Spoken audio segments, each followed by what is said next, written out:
So that's unfortunate. Hey, good.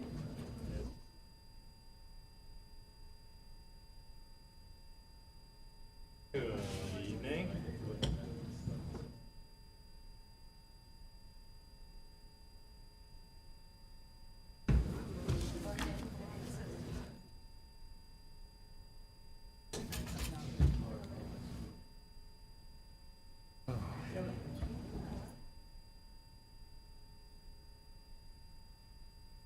For a second.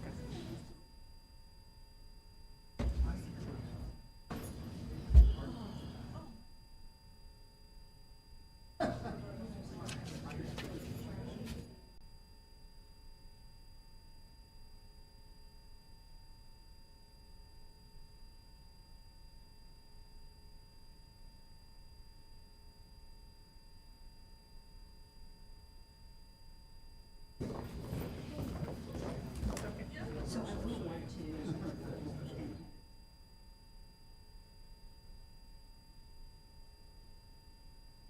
Oh, Gilman. Oh, Gilman. Read my mind, not my lips. George. Yeah, because I think that's a good story to tell.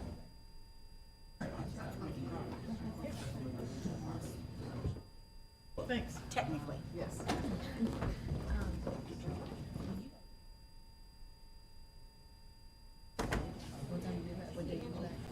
I have for the good recycle, this whole thing, so, because, I've got a newly validated now, outdated, so I transferred any of my notes out of here. Got the binder back and recycle that. Are you gonna keep your back on? No, so let's see, I'll trade places. Yeah, just leave it in the back.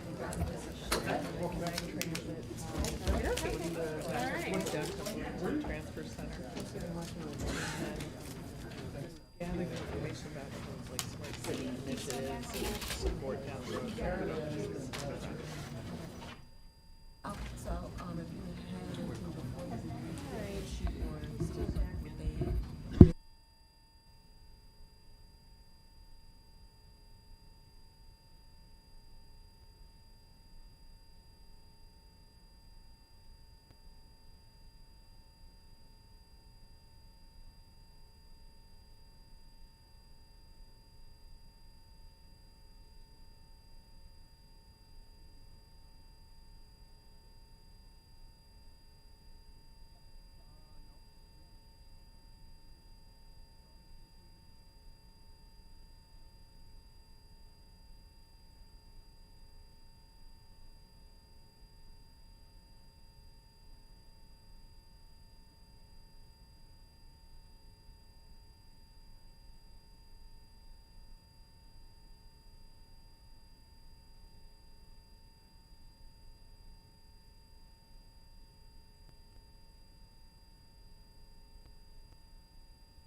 Call to order a public hearing on the proposed annual budget for the town of Normal fiscal year 2020-2021. Please call the roll.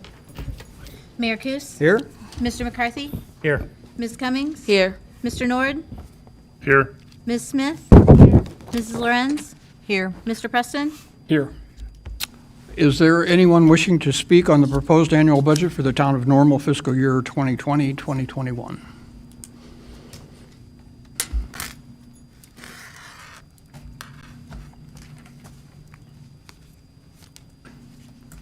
Just a reminder that the rules are the same, except I do need your name and address for the public hearing.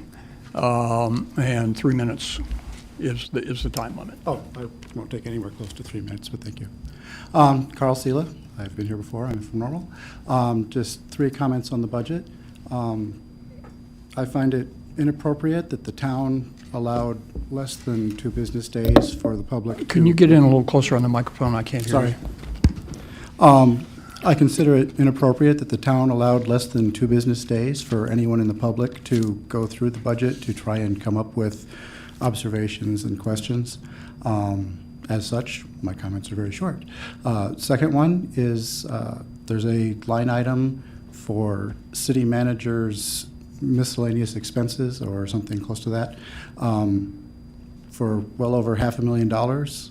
I know there's little things here and there that come up, but I don't see why the town needs to spend more, well, not more, approximately the average income of a local resident every month on miscellaneous expenses.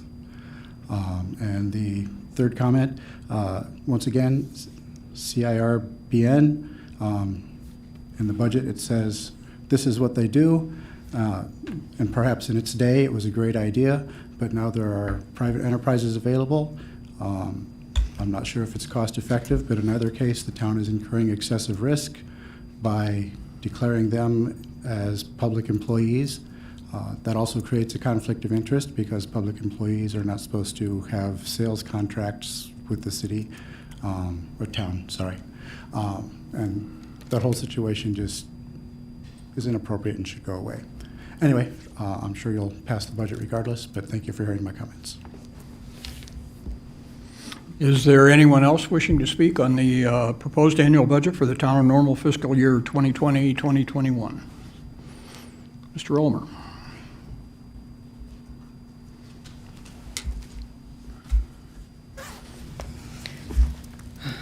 Ron Ulmer, 1114 North Linden Street in Normal, Illinois.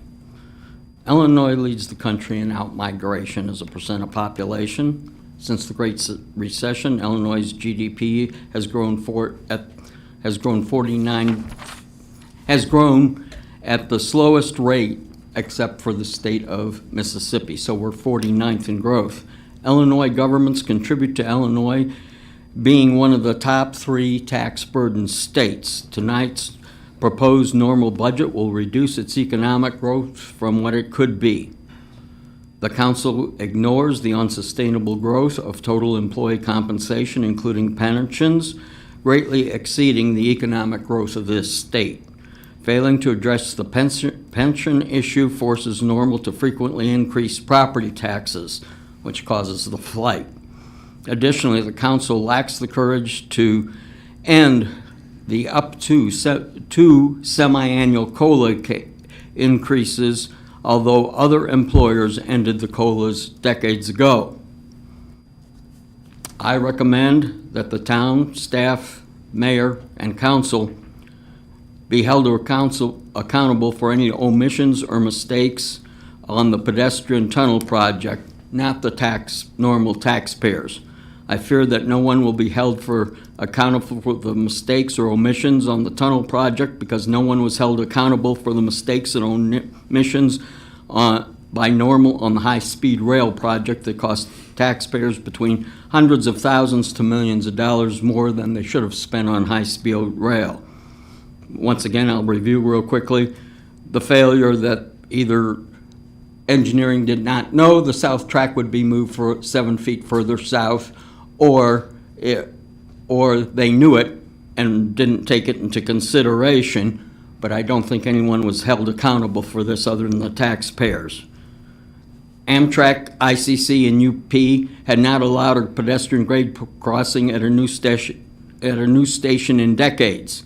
However, Normal assumed it would be willing to keep the original crosswalk, the historic crosswalk at grade level, open. How could it be that 3 of the 4 players knew that that wouldn't happen, but Normal did not or ignored it? Finally, has anyone been held accountable for the decision to rule against the will of the over 1,000 electronic signatures to decide to fight moving the art wall? The town decided to fight moving the art wall, thereby incurring higher construction costs for the East project and the delay and the unnecessary legal costs. Right at 3 minutes, thank you. Is there anyone else wishing to speak on the proposed budget for the town of Normal fiscal year 2020-2021? Motion for adjournment. So moved. Second. Please call the roll. Mr. McCarthy? Aye. Ms. Cummings? Aye. Mr. Nord? Aye. Ms. Smith? Aye. Mrs. Lorenz? Aye. Mr. Preston? Aye. Mayor Kus? Aye. The public hearing is closed. Call to order a regular meeting for the Normal Town Council for Monday, March 2nd, 2020. Please call the roll. Mayor Kus? Here. Mr. McCarthy? Here. Ms. Cummings? Here. Mr. Nord? Here. Ms. Smith? Here. Mrs. Lorenz? Here. Mr. Preston? Here. We'll begin with the Pledge of Allegiance. I pledge allegiance to the flag of the United States of America and to the republic for which it stands, one nation, under God, indivisible, with liberty and justice for all. We've had 3 requests for public comment tonight. The first is Ron Ulmer.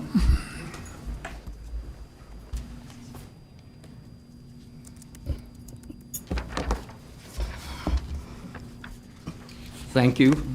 I'm the same Ron Ulmer that was up here a few minutes ago. I was appalled to see that in the budget there was the gift for former councilperson Jeff Fritzen. Jeff Fritzen chose to run for office many times. If the town wanted to honor him, a plaque for his tenure on a wall at City Hall would have been appropriate to be paid by the taxpayers. If council members and employees felt to honor him with a monetary value gift, they should have passed the envelope, as this would have shown true appreciation by sacrificing your own dollars. Furthermore, I question the legality of the town to purchase a gift for a former council member from the mayor's business. If it's not illegal, it's unethical and looks awful. I'm appalled in general when it comes to creating the budget by the lack of creativity in the budget and Normal's entrenched paradigm to increase taxes and increase spending.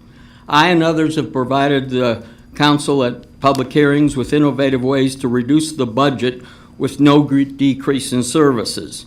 I have even sent all of you emails requesting whatever happened to my and other people's suggestions. I have never received a response. I think it's a waste, really, to come up here and comment. When let's see, conclusion, citizen ideas are dead on arrival. Thank you. Next speaker is Carl Sela.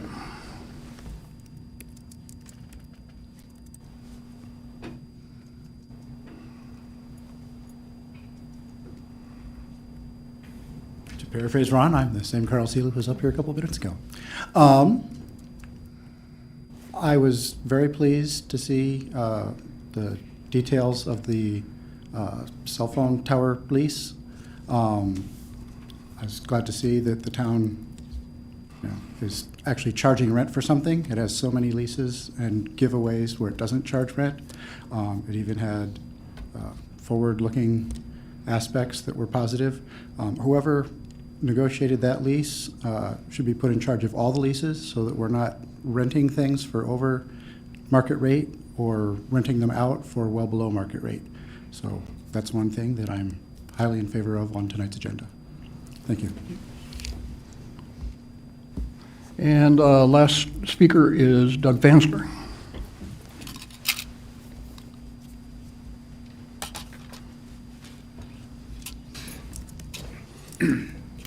Good evening, and I'm Doug Fansler, live in Normal and Carriage Hills. I did have a nice, I sent you all an email, I did have a nice conversation with Kathleen about the first item on my topic tonight, but I would like some more information. Hopefully it'll come out in the discussion. Regarding to the rates, I think I misspoke in the email and put sewer, it's actually the water rates, sorry about that. But I want to know why money cannot be moved from another fund for the water rates, this $190 whatever $1,000, and what are the ramifications specifically that we would incur if we did that? I know physically the money can be moved. There may be some audit issues, there may be some, after talking with Kathleen, there may be some other issues that constrain us, but what are those? And you all should be considering what the cost of those ramifications are instead of raising our taxes. I would like to know, there should be something that we should weigh here in order to know whether we do this or we don't do this. Number two, oh, sorry, went a bit dead there. Number two also was, did not like seeing the $400 of gift to Jeff Fritzen, which was nearly a year after, close to a year afterward. I know he did have a going away dinner. I know there was a meeting, final meeting, where everyone said their hurrahs for him, and rightfully so. He served a long time. Why that gift was bought and why tax dollars were used, why it was purchased at Vitesse, none of that. Putting all those together really doesn't look good for the town. My last comment is related to, I believe, what Carl had talked about. I really would like to know details, and you guys should be asking those details, hopefully tonight, of the $500,000 of those other items that are under Mrs. Reese's spending there. What are those? Why were they spent that way? And is there a better, there's got to be a better way to track those in the future so that the public and that you can understand what other items are. That's a big bucket of money that we're talking about raising taxes or fees, 190-some thousand, and that's $500,000 alone right there. We could save $190,000 of us in fees just by monitoring that better potentially. Thank you very much. Thank you. Generally, we don't respond at public comment, but because there have been multiple assertions against my integrity and my ethics, I will answer that question. The first question, why a bill a year later, you can blame my accounting procedures on that. I didn't submit the bill in a timely fashion. But I think it's important to know that there was no law broken by doing this, and the fact, as the old adage says, no good deed goes unpunished. I sold that bike to the town at my cost, so there was no profit motive in that sale whatsoever. We move on to the omnibus agenda items considered routine in nature and will be handled with one vote unless a council member would like to pull an item for discussion. Ms. Smith. Item B, there's one item under expenditures. B? And item D, the tree inventory.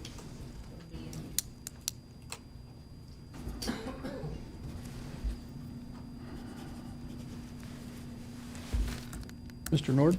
I'd like to pull items C, D, E, H, and J.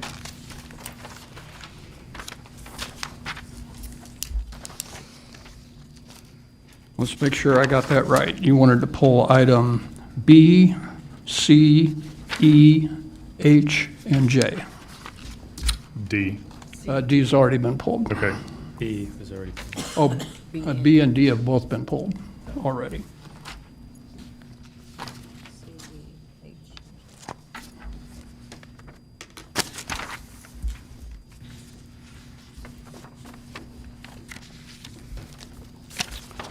Motion for approval. Move approval. Second. Items considered under the omnibus agenda tonight are approval of the minutes of the public hearing of February 17th, 2020, and approval of the minutes of the regular council meeting of February 17th, 2020. Resolution to award the bid for the water treatment plant lime silo air sweep project to G.A. Rich Sons Incorporated, a total cost of $189,675, and authorized an associated budget adjustment. A resolution to award the bid for water main and service line materials to Water Products Company of Bloomington, Illinois. An ordinance authorizing the publication of a zoning map. Please call the roll. Mr. McCarthy? Aye. Ms. Cummings? Aye. Mr. Nord? Aye. Ms. Smith? Aye. Mrs. Lorenz? Aye. Mr. Preston? Aye. Mayor Kus? Aye. Item B is a report to receive and file town of normal expenditures for payment as of February 26, 2020. Ms. Smith? I move to review these items. Second. Thank you, and before we do, I would like to excuse myself from voting on the expenditure between Vitesse Cycle Shop and the town. Ms. Smith? I have a specific question on page 16 of this item. There shows a payment to George Gildner Company for the water main replacement on Ridge and, on that water main replacement project for $33,696.07. And I'm just wanting to determine whether or not this is the final payment on this project. And can you also provide a recap of how we came out, if it is the final payment, how we came out compared to our initial project approval and later change order on this project? Yes, I can. This is the final payment to Gildner for their water replacement project in the Ridge, Thomas Kent Drive area. This project did ultimately come in under budget. The council did authorize a significant increase with change order number 1, which addressed some unexpected state requirements. But overall, the project did come in under budget and within the allotted time frame. In fact, they came in early enough with completion of the project that they earned the bonus payment. And they have replaced or patched the roadway there, but on Jersey. But are there any plans to include the Jersey repaving in some of the upcoming repaving projects? Well, that I would have to defer to engineering to see when Jersey is, the normal section of Jersey is planned for repaving. I don't know where that is in the MFT or street repaving program. They did a smooth job of paving it, but as with many of those projects, it's sinking Yeah, some. the resurfacing. Jersey Avenue, right now, we're holding off because there's additional planned water main work this coming season. We'll be taking a look at that potentially for next year. Okay, thank you. That's all I had. Thank you. Mr. Nord, I think you had some, did you have questions on that? No, but I will just echo one comment that somebody from the public made. As far as gifts to council members, I agree. We work for the people. Those are the folks that elected us. So I would just ask going forward that the town doesn't use taxpayer money to reward any of us. You know, if the taxpayers appreciate us, they should just vote. But thank you. Mr. McCarthy? Point of order, I don't know why we're making this comment, what this has to do with this agenda item, first of all. Can you get on the microphone? Yeah, I just said point of order, I don't know what this has to do with this agenda item anyway, but, Mr. Nord's comment. But, I do want to comment on, this paving project. I do, live roughly in that neighborhood, and although I made a comment at another, meeting I did was just over the weekend, walking the neighborhood and ran into a few residents from the area who expressed their satisfaction with the work and the job and how fast it was done and their ability to get in and out of the neighborhood.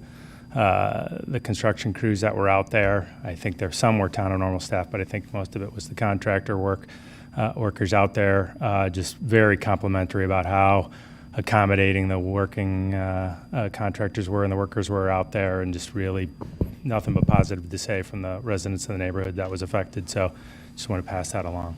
Thank you. Please call the roll. Ms. Cummings? Aye.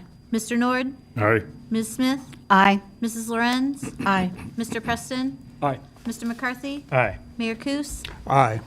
Item B is approved. Item C is a resolution authorizing the execution of an agreement with Mr. Craig Onsrud for the operation of the Ironwood Golf Course Pro Shop and private golf lessons. Motion approved. I so move. Thank you. Second. Thank you. Mr. Nord. This one I didn't pull so much for because I would have an issue with it. It was more just for public education because there's a lot of misinformation that's been going around about this. Ms. Reese and I have had some email conversations back and forth, and it kind of put to light how much money we're actually talking about in extra income. It's not as big as the rumors that have been going around, or at least that people have asked me about. So I just wanted to ask to kind of clarify that so the rumors are kind of quelched. And then also, if you could speak to the property tax that I guess we don't have to pay because this is a, well, for whatever reason, we don't have to pay property tax. If you could just speak to that. Sure, I can try. I don't know what the rumors are, so I can't speak to the rumors. It's just that this was like hundreds of thousands of dollars. Well, I'm sure Mr. Andrew would be thrilled if that was the case, Yeah. but They started them. not the case. In fact, with golf lessons and the pro shop agreement that we have in place, that we've had in place for 23 years, it's my understanding it's approximately $10,000 in terms of revenue to Mr. Onsrud. So maybe missing a zero or so based on from the rumors. I can't address what people come up with or what they create in terms of their rumors, so I don't know. But in terms of the taxability of Ironwood Golf Course, because the pro shop operates out of Ironwood Golf Course, we do not believe it is subject to property taxes. The township assessor has never assessed it as such, and if there was any question about that, I would defer to legal counsel, Mr. Day, because he might have a better understanding than I about that. But no, it is not subject to property tax. Yeah, and I think one other good thing to note is you had mentioned that the golf lessons through the Parks and Rec, when people sign up, that money comes right to the town. That's not money that goes to pay for his private lessons. And that is a lot more money that the town receives for those lessons than what he receives. Right, and Mr. Nord, I didn't bring those numbers with me that we had emailed today, but they're through Parks and Recreation Department, citizens can go into the system and enroll in golf lessons, and those lessons are through Parks and Recreation. The revenue from those lessons is accounted for through Parks and Rec. Private lessons are what Mr. Onsrud coordinates, and so that is using Mr. Onsrud as a PGA professional, or Leishan, another PGA professional, and those are for private individual lessons, and those are separate. Those private lessons is what this agreement pertains to. Yeah. I do have your email. Like the golf lesson revenue that the town received was almost $14,000, and then the youth lessons was almost $13,000. So that's far more than what this agreement is that we're voting on gives to Mr. Onsrud. So I just wanted to clear that up because there was a lot of confusion as to how all this money was being received and who was getting it. So thank you. Further on this item? Please call the roll. Mr. Nord? Aye. Ms. Smith? Aye. Mrs. Lorenz? Aye. Mr. Preston? Aye. Mr. McCarthy? Aye. Ms. Cummings? Mayor Kus? Aye, the resolution is approved. Item D is a resolution authorizing the execution of a contract with Davy Resource Group in an amount not to exceed $41,978 for conducting a street tree inventory. Ms. Smith? I move this item for further discussion. Second. Thank you. Ms. Smith? And dollar-wise, this isn't a significant budget item, and the packet does include substantial background information on the project itself and the vendor who was selected. But I did want to ask if the Parks Department Director could please expand on the benefits of pursuing this inventory and what it will allow parks to do that they aren't currently able to do. What's the end game of pursuing this tree inventory? Are they here? Sure, oh, of course. Here. Mr. Damry brought the whole team. Oh, okay.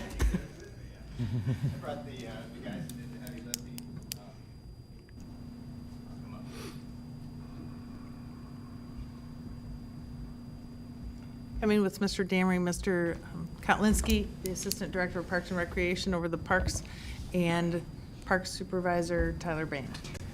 Tyler Bain is in charge of the Forestry and Horticulture Division of Parks and Recreation. So they did a lot of the heavy lifting as far as the grant goes, the grant application and evaluation and recommendation toward this tree inventory. So I would defer to them in most of these questions. So. She was looking for information about the outcome from the inventory and how this will impact operations. And I think, Gene, you had provided some detailed information today. Okay. Yes, with the tree inventory, we're going to be able to be a little bit more proactive than reactive. This tree inventory will let us know where all of our trees are.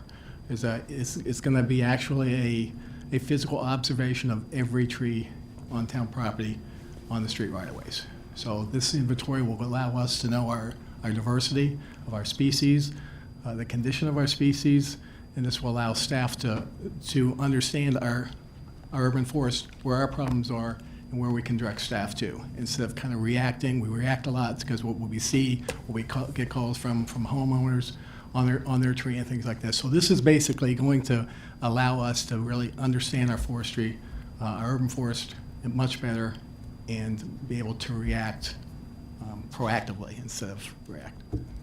Could you give some examples of where town-owned trees would be? So along the trail, would the majority of those trees that are contiguous to the Constitution Trail, will those be included in this survey? Well, our first goal is to do the street trees.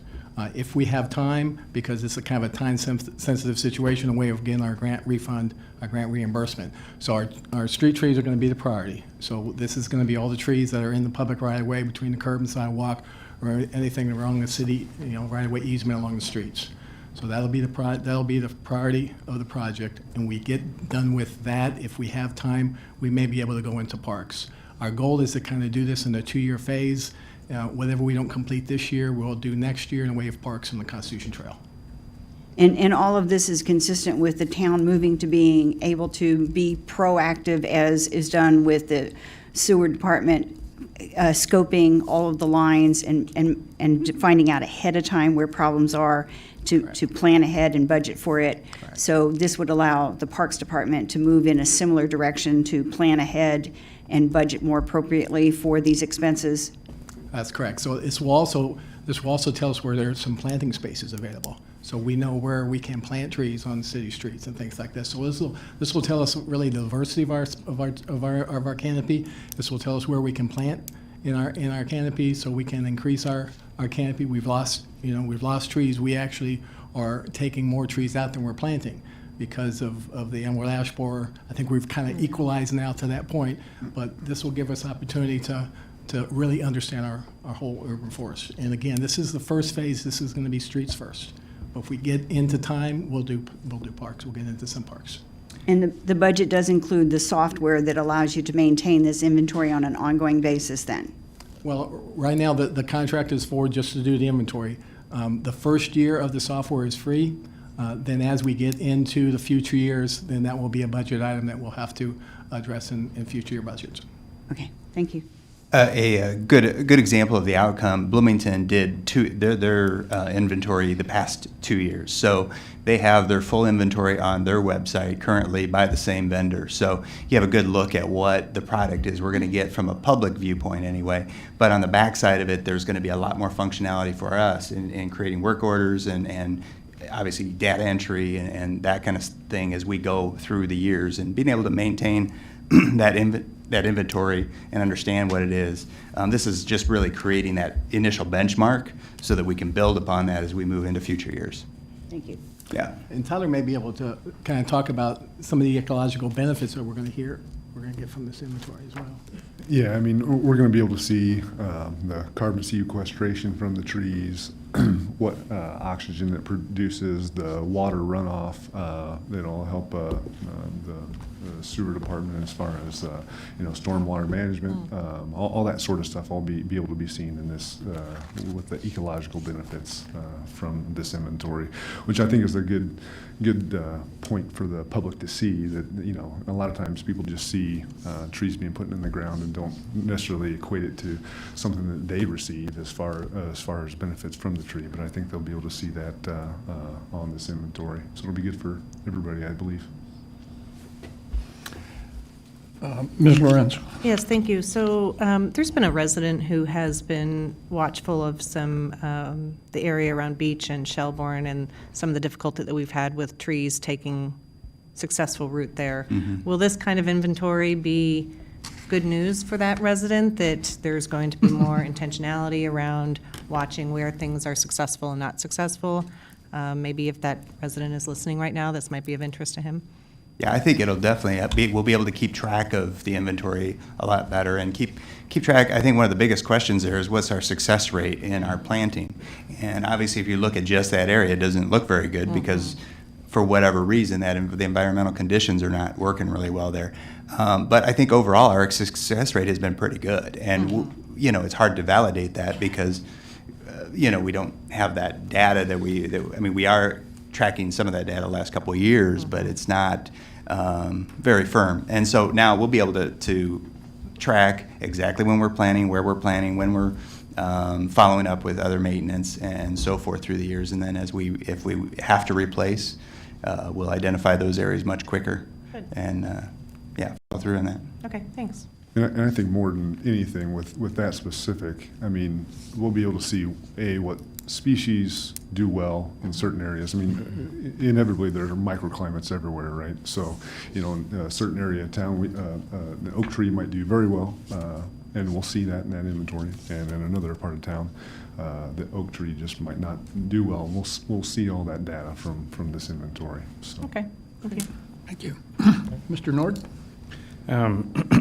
Is this something that's already in the current budget? Well, it was budgeted in this current budget because we anticipated that we had applied for the grant last year and we did not receive the grant last year. So in anticipation, since we did not get it, we deferred that to this year, kind of deferred it off of past year's budget, or the current year's budget actually. And then we were able to have success with this, so we actually deferred it to this upcoming fiscal year budget. So it's actually I guess technically it's in next year's fiscal year budget, the one being presented tonight. With that, I'm not sure exactly how that worked. Yeah, so we've carried some funds over from last fiscal year to current fiscal year for this project, and funds that aren't spent let's say they get started next week. Yeah. I don't know, then we would carry over the remaining funds to next fiscal year, and then add that to the grant that we've received. Okay, so I'm a little confused. We're voting on next year's budget here later tonight. Is this project already included in that budget? It is included in current year budget. Okay. And so what we're asking council to do is approve this vendor, and that way that will allocate those dollars to this vendor, and whatever work doesn't get accomplished this fiscal year, whatever doesn't get done in the next 3 weeks, the money will get carried over to next year and spent next year. Okay.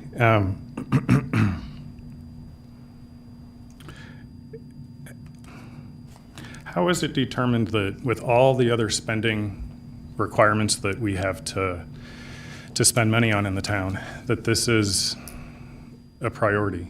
versus, other things like like the money going towards the roads or the water.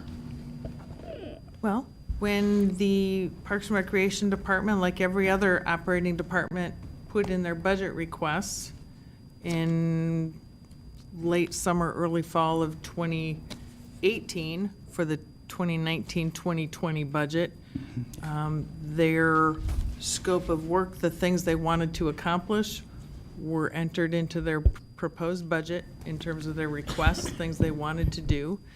And those were evaluated with available funds. And does it fit their mission? Does it fit in the town's strategic plan? All sorts of things are taken into consideration.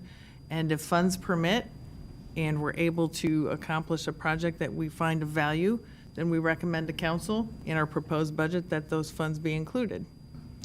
I would add on that by approving the budget last year, the council approved this project. This is an approved project. Whether you think it's an appropriate project, that's a different conversation. But this was an approved, budgeted project. If it's an approved project, why is it before us tonight? Because Vendor. of the dollar amount, that it's, yeah, the vendor, is that what you said? Right. We were So saying vendor we're choice. We're Right. asking council to authorize the contract, which is in the amount of $41,000.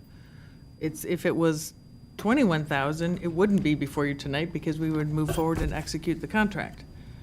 But it's $41,000. I think it's important to note too, we, part of that initial request for in the budget is so that we knew to pursue the grant funding as well.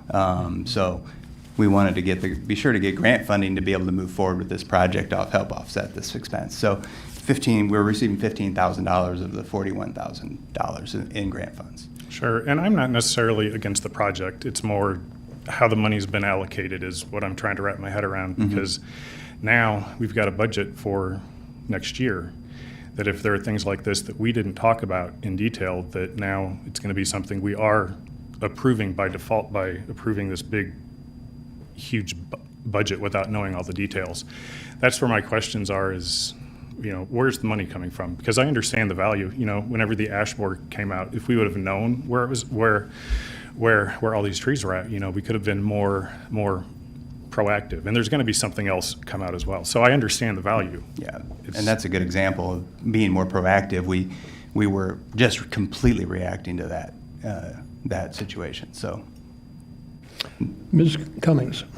Yes, first I want to start off to say that that's why we go through a day of planning session so that we can kind of get an idea of immediate projects, and we did vote to have this in the previous year, and now we're glad that you finally found a vendor to work with to move forward with. I do want to share because I really like this, and I do a lot of stuff when it comes to community and economic development.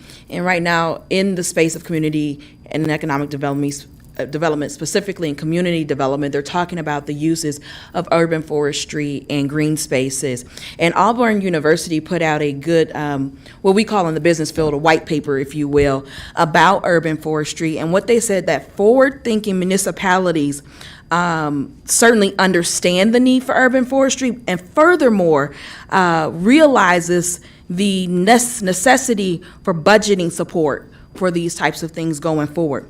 They went on to also say that it's beginning to be considered what they call an additional municipal infrastructure, which I found to be very interesting, and how we should be looking at it and maintaining it as we do our current infrastructure, which would also include roads and waterways. So if you ever get a chance to go out there, Auburn University put this out. I don't remember the year, but it's relatively recent. And like I said, in our world, it's called a white paper. I'm not sure what they call it in the collegiate world or scholastic world, but it was very interesting talking about urban forestry.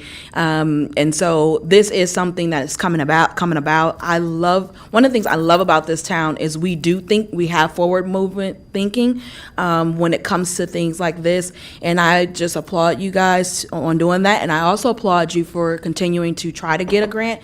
We know how tough those can be. And so I'm congratulating you again. I know we've done it once, but we'll do it again tonight on obtaining that and being able to move forward. Mr. McCarthy? Yeah, a couple things, just kind of as a reflection back to the conversations when we were hot and heavy, cutting down hundreds, literally hundreds of trees. Maybe thousands. I remember a conversation about 400 trees in one season we cut down around the Ironwood area because of the emerald ash borer. I just want to refresh everybody with that conversation and why this is coming about is where they are and how do we find them and how do we know when to cut them and all of that was the genesis of this conversation. When you're talking about that kind of, frankly, tree carnage in our community, you know, we heard a presentation about loss of canopy and the impact to residents and environment and et cetera. You know, all that aside, just good flat out management, which is part two. Since I've been on this council, I've watched our facilities management department grow into fruition, and we're seeing asset inventories, proactive management of our facilities and infrastructure and equipment. And it just makes really good sense that we're doing that with Parks and Rec's asset management as well, is that we can be proactive and, as my colleague just mentioned, you know, forward thinking about how we manage our resources so we can do it cost effectively and we can do it from time sensitive. And all of, not taking away from anything you said ecologically, but it's just good management. And so I'm excited to see that conversation from several years ago, many years ago, about how many trees we were cutting down has evolved into getting some grant dollars and starting to reverse the trend. So thank you. And I guess just one final comment, just to be clear, this money was in this current budget. It's not in the future budget. It's currently budgeted and we voted on that a year ago. And so this is not currently contained in our budget. I probably didn't explain that very well myself. That's okay. No worries. Ms. Lorenz? In light of the fact that this is a previously budgeted item, I'd like to move the previous question. We have a motion to move the previous question. Do we need a second on that motion? Second. We've got a second. So we need 5 votes to move the previous question, which is calling the vote with less than 5 votes, then we'll continue discussion. Please call the roll. Ms. Smith? Aye. Mrs. Lorenz? Aye. Mr. Preston? Aye. Mr. McCarthy? Aye. Ms. Cummings? Aye. Mr. Nord? Aye. Mayor Kus? Aye. The resolution approving execution of a contract with Davie Resource Group is approved. Item E is a resolution. Point of order there, That was Mr. Mayor. just Oh, the- we have to, Yeah, Yeah, that was just the call vote on question. the moving the Okay. previous question. so please call the roll. Ms. Lorenz? Aye. Mr. Preston? Aye. Mr. McCarthy? Aye. Ms. Cummings? Aye. Mr. Nord? Aye. Ms. Smith? Aye. Mayor Kus? Aye. The resolution is approved. Item E is a resolution waiving the formal bid process and authorizing the execution of a contract with Easy Go of Augusta, Georgia for 70 electric golf carts through the OMNIA Partner Joint Purchasing Program in the amount of $224,840, and that includes a trade-in allowance. Motion for approval. Mr. Nord. I so move. Thank you. Mr. Nord? Originally, when this was bid out, it was bid out and it went straight to the manufacturer. And there's a dealer, an E-Z-GO dealer in town that could have bid on this. And Ms. Reese and I had some email conversations back and forth about this. And it's important that we include any of our local dealers or businesses in anything we bid, in anything that the town bids, because those are the folks that pay property tax that then helps fund everything. They hire local people, people that live here, you know, so we need to include them. They may not be the lowest bid, but we should always reach out to include them. Because really, without them here, you know, then we lose the dealership, we lose the parts that are being taxed out of our community. These used golf carts, they would be resold and then then sales tax collected back into our community. And Ms. Reese had talked with the manufacturer and come to a solution so we can approve this and not have, I guess, the concern that I had brought up. So I'm glad that we do have a resolution. I just wanted to make sure that it was out in the public. Right, in this particular instance, it worked out that way. I'm going to back up a little bit. This wasn't directly a bid project, because many times when we are seeking equipment or fleet vehicles, we will check for joint purchasing options, and the town participates in numerous joint purchasing programs with other local government entities that can take advantage of some bulk pricing. And so for this particular instance, as we've done in the past, we checked a joint purchasing vendor to see what kind of golf carts they had available. And this particular vendor, Omnia Partners, used to be U.S. Communities, who we've purchased a number of things through. And so through Omnia, we learned that they sell Easy Go, or they distribute, coordinate Easy Go carts, which we've had very good luck with. And so that's the kind of cart we wanted to continue with. In this particular instance, initially, the message back to us was that the local dealer was no longer a dealer who we had worked with in the past. So we had coordinated the acquisition through Omnia. What we've learned since is that the local local business of Prairieland is now considered a dealer again, and the carts will be distributed through Prairieland, through the local dealer, but we are actually purchasing them through this joint purchasing program. But Prairieland will get the credit for the sale. Is that accurate? Yeah, well, we actually worked through Easy Go, not really, I mean, as an Omnia partner or. But we accessed them through Omnia. Through the Correct, joint yeah. So purchasing we reached program. out to Easy Go because we knew we wanted Easy Go equipment. That's what we're used to. That's what we have now. Also, we knew we had a local shop that serviced them, but it was our understanding that they were not a dealer at the time when we reached out for whatever reason. I'm not sure exactly why that was. So, but anyway, when we got a quote from them, it was our understanding that they were going to be delivered through the local vendor regardless. So whether they were or not a local dealer, because I agree with your assessment. That's what I would prefer, to look at a number of different vendors if we're looking at different stuff. But specifically, we wanted the Easy Go product, and they were coming through Prairieland locally, so they were getting the benefit in the business regardless. And we would have reached out to through Omnia regardless of whether they were a member or not, or a dealer or not, I should say. Does that make sense? Sorry, kind of went. Yeah. I mean, I kind of got the same. It didn't change the process of how we would have done it. Regardless, it came through the local vendor, and we were fortunate enough that they were local dealer as well. So Sure, but we should try to proactively reach out to the local dealers, because they may have something that we don't know about, that the manufacturer gives them some additional credits or something to keep them afloat. Instead of, you hear about all these dealerships closing because they don't have enough business. So, whatever, we should always just reach out. Well, a lot of times there's territorial things going on there too. So when you reach out to that national brand, they usually go through a local distributor regardless, for that reason. Sure. We can't really buy from a national brand, even though that's how we first made contact.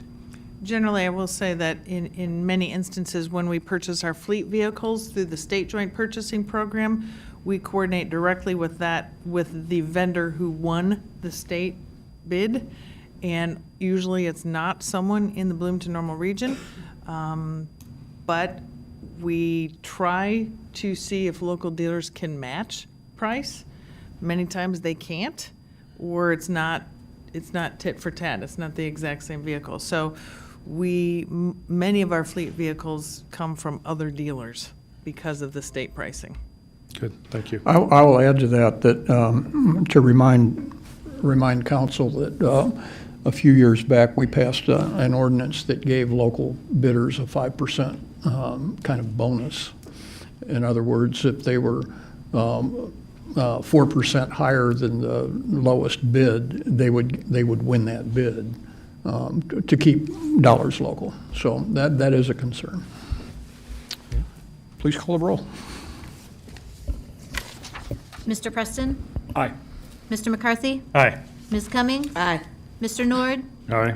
Ms. Smith? Aye. Mrs. Lorenz? Aye. Mayor Kus? Aye. Motion is approved. Item H is an ordinance amending Chapter 22 of the Municipal Code having to do with towing fees. Mr. Nord. I so move. Second. Mr. Nord? Regarding this, from the reading, the recommended increase in rate is it based on just one provider's input of numbers for pricing? Yes, I had conversation, Chief Bleichner and I had conversations with representatives of Joe's Towing, who is probably one of the largest local vehicle relocators in town. So we had conversation, and certainly the police department is pretty familiar with other towing companies and pricing and such. But yeah, most of the conversation did originate with Joe's Towing.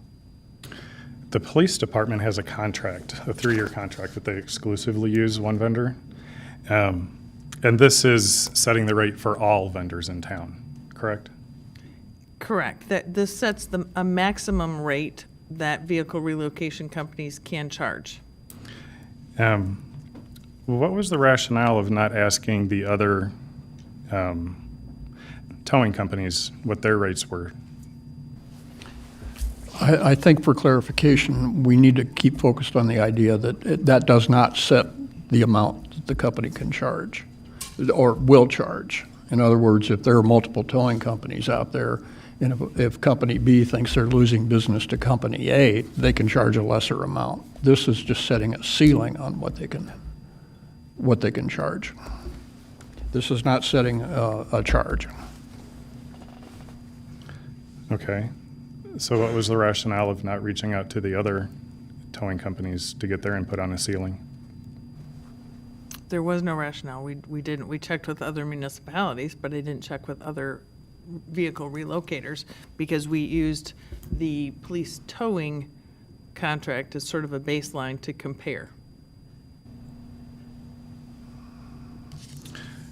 Okay. I would like to make a motion to table this and reach out to other towing companies to get their input. We have a motion to table to further investigate this. Do we have a second? Motion fails for a lack of a second. Further on the item? Please call the roll. Mr. McCarthy? Aye. Ms. Cummings? Aye. Mr. Nord? Nay. Ms. Smith? Aye. Mrs. Lorenz? Aye. Mr. Preston? Aye. Mayor Kus? Aye. The ordinance is approved. Item J is an ordinance to amend the lease for the cell tower located at the Water Treatment Building at 104 East College.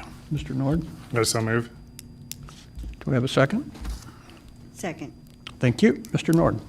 I just have a couple clarification questions.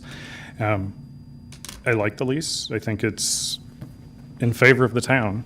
But for the relocation of the tower clause, are we resetting that, the percentage split that if the tower's relocated, we start where the town's paying 100% for the first 5 years? Or have we already passed that threshold and we're going to be 25% going forward? I will ask Mr. Day to summarize those details of the contract. To answer your question, it'll be 25% going forward. What we did with that provision is we're replacing that provision with basically what was in it prior. We only made 2 changes to it. One is the additional 25% for everything after that initial 5-year term. And then the other was to allow us to require the relocation. Originally, it was just only for municipal purposes. This change allows us to require it for any purpose that we see fit, so we could use it for development or any other purposes that may arise. But going forward, it'll only be 25% of the relocation costs. Okay, thank you. There was a chart that was broken out in 6 5-year blocks, and with it being a 30-year term or a 30-year lease is where I got the confusion from, but thank you. And one last question. There's a $100,000 initial payment that they make up front when they sign this. That money goes into the water fund Is that correct? That is correct. Okay. Thank you. Further on this item? Please call the roll. Ms. Cummings? Aye. Mr. Nord? Aye. Ms. Smith? Aye. Mrs. Lorenz? Aye. Mr. Preston? Aye. Mr. McCarthy? Aye. Mayor Kus? Aye. The ordinance is approved. And that concludes our omnibus agenda. We have two items of general orders tonight. The first is an ordinance adopting the operating and capital investment budget for the town of Normal for fiscal year 2020 to 2021. Move approval. Second. Before opening, I did want to address one of the comments that was made by a commenter here earlier, talking, he repeatedly talks about state outmigration, that Illinois is losing population. We as a council have no control over that. We do have control of our own community, as does Bloomington, and actually the populations are increasing in both of those communities because people are finding this to be a desirable community to live in. So I just wanted to clear that up. There is not outmigration from Bloomington Normal. I would open this up for comments or questions at this point.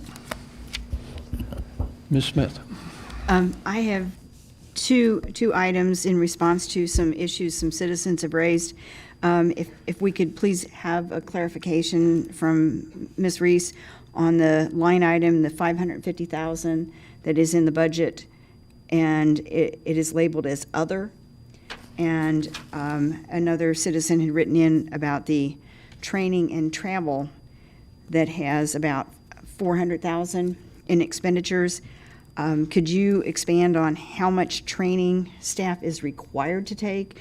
As an employee of ISU, I know that every employee has to do ethics training every year, and I'm not sure and we had to do some ethics training when it came on board to the council, but I'm not sure what other kinds of trainings are mandatory for staff employees, and how much of that takes place on site and how much requires travel.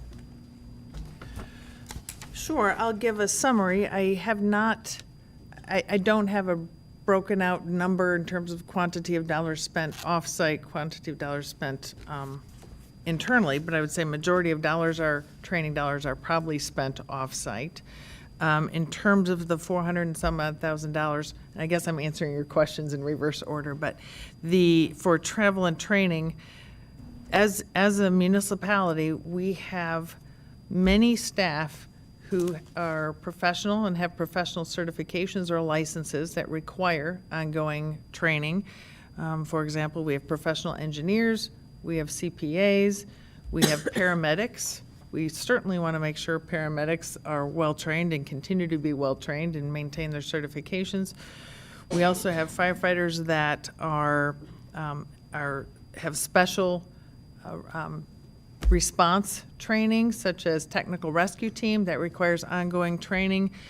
Law enforcement, police officers are mandatorily required to continue to certify in certain areas.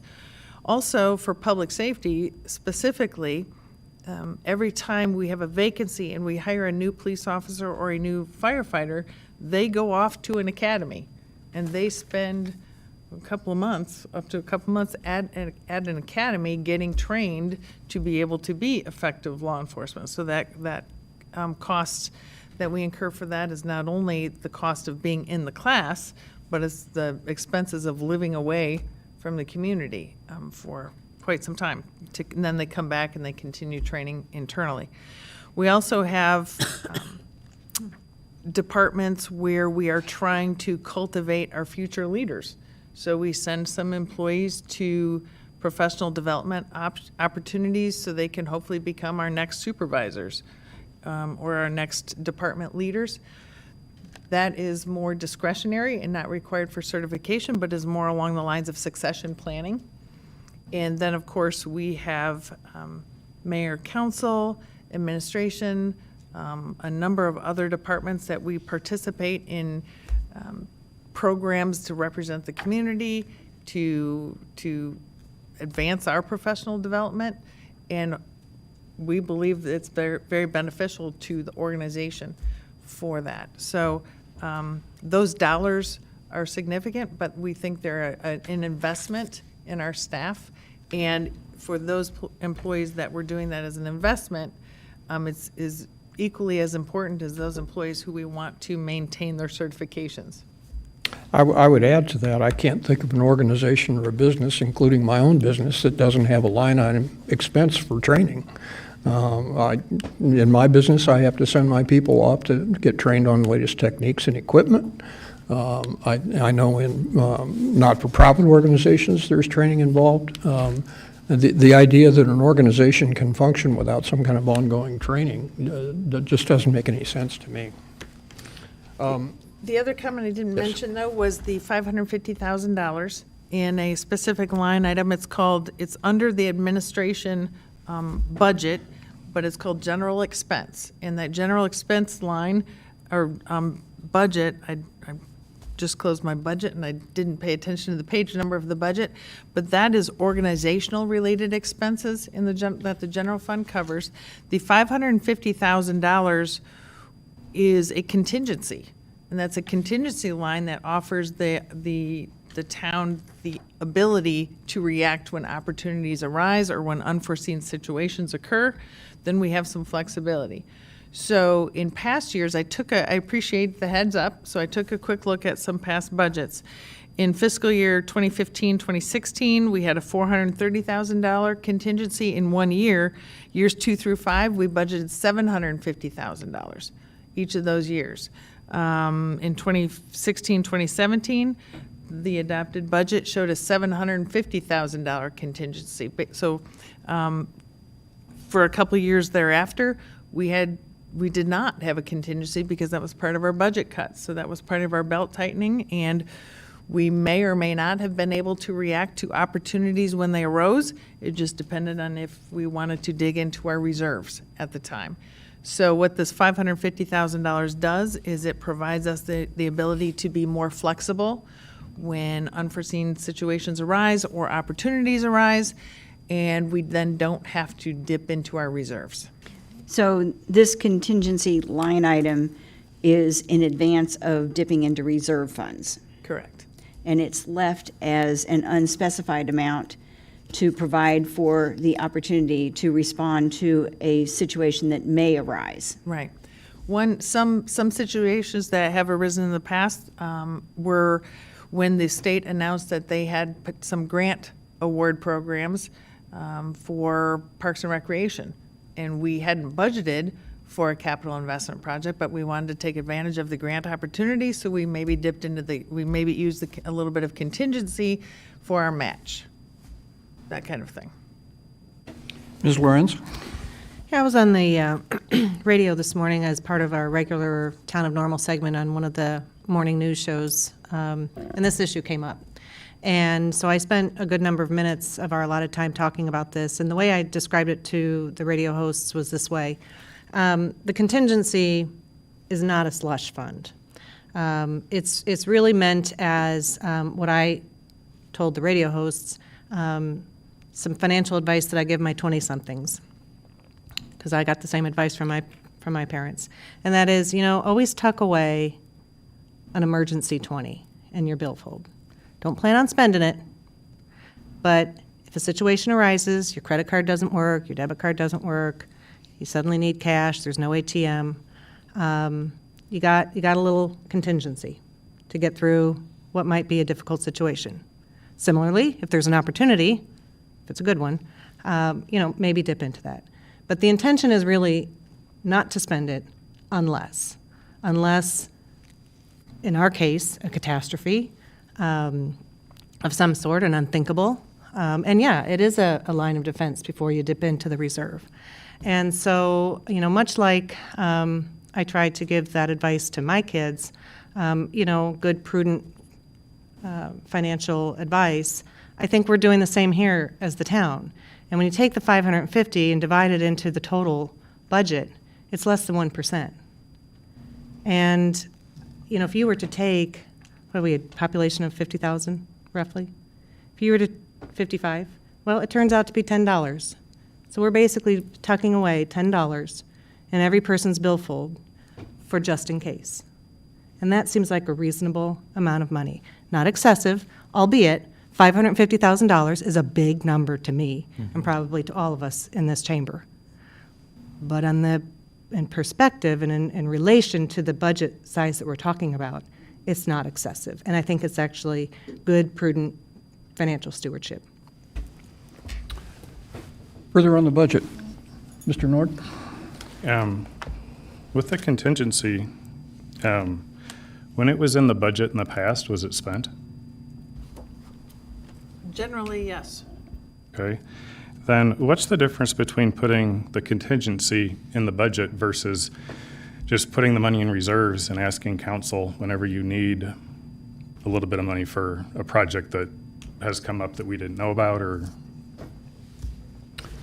I don't think you're being clear on your question, because whether it's in contingency or reserve, council has to act on it. It doesn't give Ms. Reese authority to spend $550,000.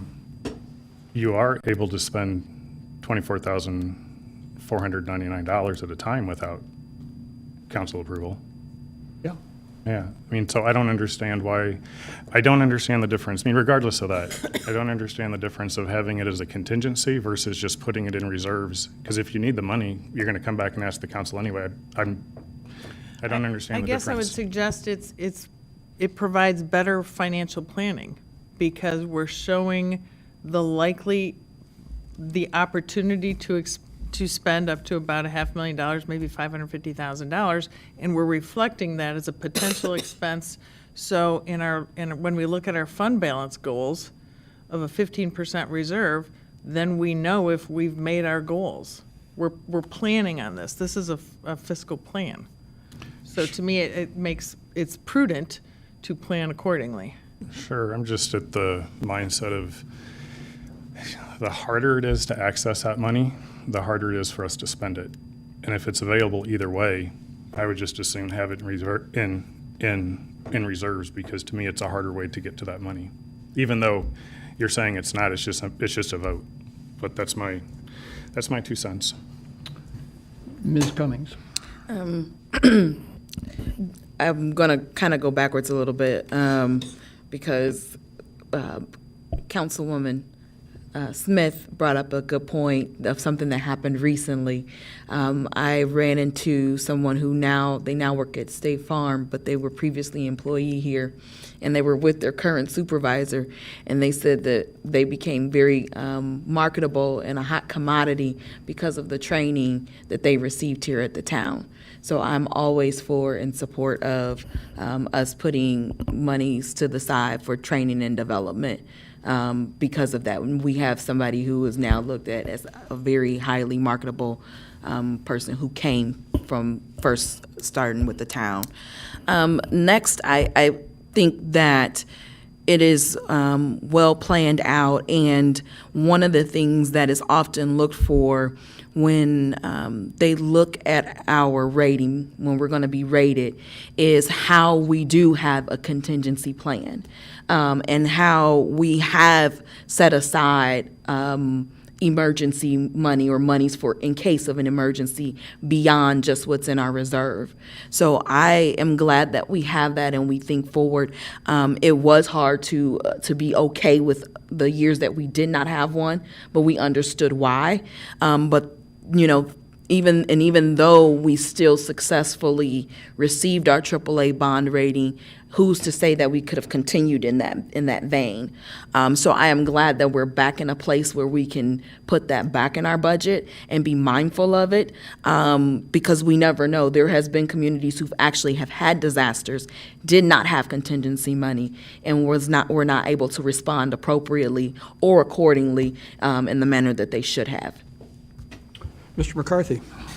Yeah, just not to belabor a point, I was going to bring up the AAA bond rating and all the information that they look at the town financials, and contingency funds being one of them. And so this is relatively simple issue for me. The notion of a contingency fund is just flat out good conservative budgeting practices. You look at any successful, profitable corporation and they do the same thing. So for me, when I came here and found out that was a practice here, I was pleasantly surprised. Over my almost 25 years in this town, I've served on some dozen or so boards. A few of them, when I got on, had zero contingency or zero reserves, and but for some very gracious large corporations that gave grants, some of those operations wouldn't be thriving or existing today. So for me, this is just good straight up budgeting practice, good conservative money management, and I'm glad to see that we're able to put some of that away consistently. Thank you. Ms. Smith? If it's possible at this time to address another citizen concern about the timing of the ability to see this end product. Thank you. Only a few days before the public comment. The actual budget process, though, began with our work session in the fall, where that was open to the public to listen in as council discussed priorities. And in that process, we were looking at what our priorities were, and only items that had 4 votes from the body to recognize that it would, in fact, have the support of a majority were listed as priorities in that work session. And then that subsequently involved having the town departments in a work session present to us what they were doing based on the priorities we were identifying for them, as well as what they had specified as their charges to continue their operations to deliver the services to the town. And so now this is the end product of all of that. But how does a citizen become aware of all those processes? And is that cycle of fall strategy, early year work session, and March for the budget, is that consistent throughout the council's calendar? Before Ms. Reese answers that, I would also add that we did a budget hearing a little over a month ago, and I think that was a 7.5 to 8 hour meeting, which was televised. It was videoed and televised live, and it was put on the website for anybody to look at any time. So if people were interested in the budget, they had ample opportunity to take a look at it if they wanted to dive into that. But Ms. Reese? Yes, I'll link it back. The first comment in regard to the budget that council is voting on tonight, that was available at the library and at the clerk's office, and that was mentioned in the legal notices of the budget process. So as historically we've done, it was available at those 2 sites, the hard copy. Digitally, it was posted on Friday, so people could see it. The proposed budget that council reviewed in January has also been available for people to review if they wanted, I believe. That was available in January. Thank you. And I'm sorry, I was going to mention about the process. The staff starts our budget process for our operating departments in late summer, early fall, puts our numbers together based on the priorities and the strategies that council has directed as high and top priority items for that fiscal year and maybe the next fiscal year. So I would refer council and citizens to page 22 of the budget, 21 and 22, that actually highlights those projects and initiatives that council discussed in your strategic planning session with Mr. Summick. And many of those don't necessarily at this point have direct budgetary impact, but they're projects and priorities that staff will be working on this fiscal year. Ms. Lorenz? Yeah, I was just going to echo the process. And I think I touched on this morning as well. September, January, and March. September, I get excited about it every year. It's the annual fun, what is it? Trends and analysis. It's usually the second meeting in September. I look forward to it like a kid in a candy shop. Then you've got the January long session, 6 hours, 7 hours, 8 hours, 9 hours, usually by mid-January. Then you've got this session today. And in particular, that time from mid-January to when we take action on it today is a period of sitting with it, not only for us to sit with it and digest on it and scour through it, but also for the posting for members of the community. But for those who are really interested in this, and I think for those of you who maybe commented tonight, I think you were at all of those three things. The September trends and analysis, at least for part of the January Epic Long session. And then here you are again tonight. So you are engaging in the process, and kudos to you. And, tell your friends to do the same, September, March, and September, January, March. It is always that way. Thank you. Mr. McCarthy. Just one addendum. I don't want to cover this. The budget process has all been covered. I do just want to remind everybody that the capital investment plan is done in advance, so that portion of the budget is known months ahead of time. It is out there and available as well. And so just to remind us, we kind of do this in three phases of property tax and capital and then operating budget. And so those two are done ahead of the operating budget. So they are, two portions of the budget are available well in advance of this meeting and out there and available online and in hard copy. So if you're looking for those portions, they're out there as well. Mr. Preston. Just one final thought on this topic. I think one of the things that we often just take for granted and probably forget even happens is that in addition to the items in support of our process that were already mentioned, we as the town of Normal do not just budget 1 year at a time. We budget 5 years out. So technically, those 2 days plus 5 years would, be noticed in some regard to some of these items. And certainly variances change as time does and as new fiscal years come. But budgeting 5 years out, I think, is a great asset to us and the people that we represent. Thank you. Mr. Nord? Something I'm having a hard time wrapping my head around is we approve this budget and it includes projects that we don't know about. Just like the tree software program. That's what I'm struggling with this. It's an all or nothing vote. And there's no way we could have addressed all the potential projects that this budget reflects. And that's what I'm having a hard time wrapping my head around. And I think that goes to the point where we have to have some trust in our staff, a very professional organization who day in and day out deal with these issues and these numbers, and our city manager who oversees that and makes sure that that is getting done. I think we don't give enough attention to that, the day-to-day work that they do to make this community better. And they generally have a passion for this community and are looking out for the taxpayers' dollars while providing high-quality services. Ms. Cummings?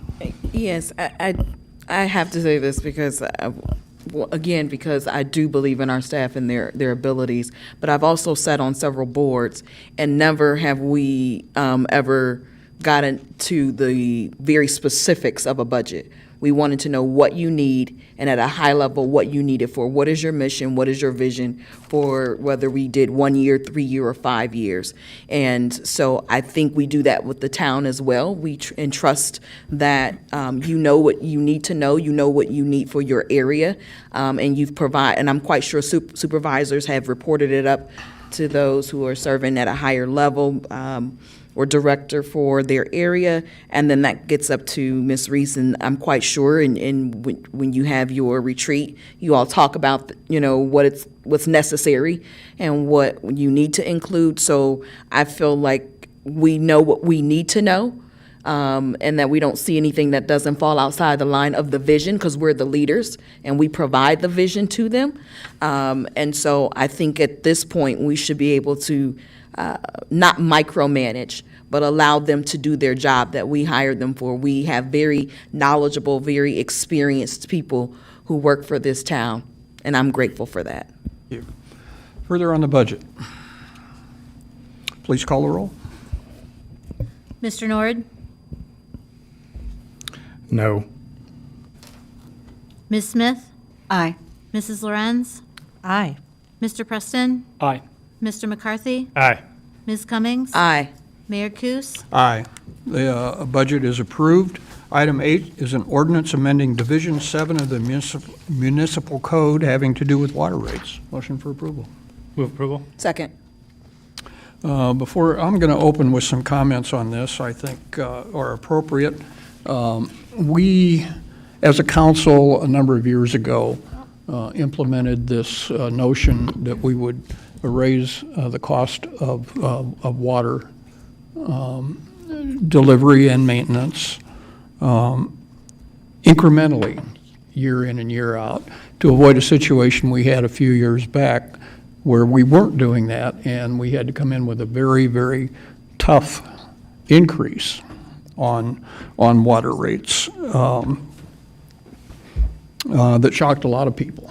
So we felt that to do this properly, we should do it incrementally over a period of time.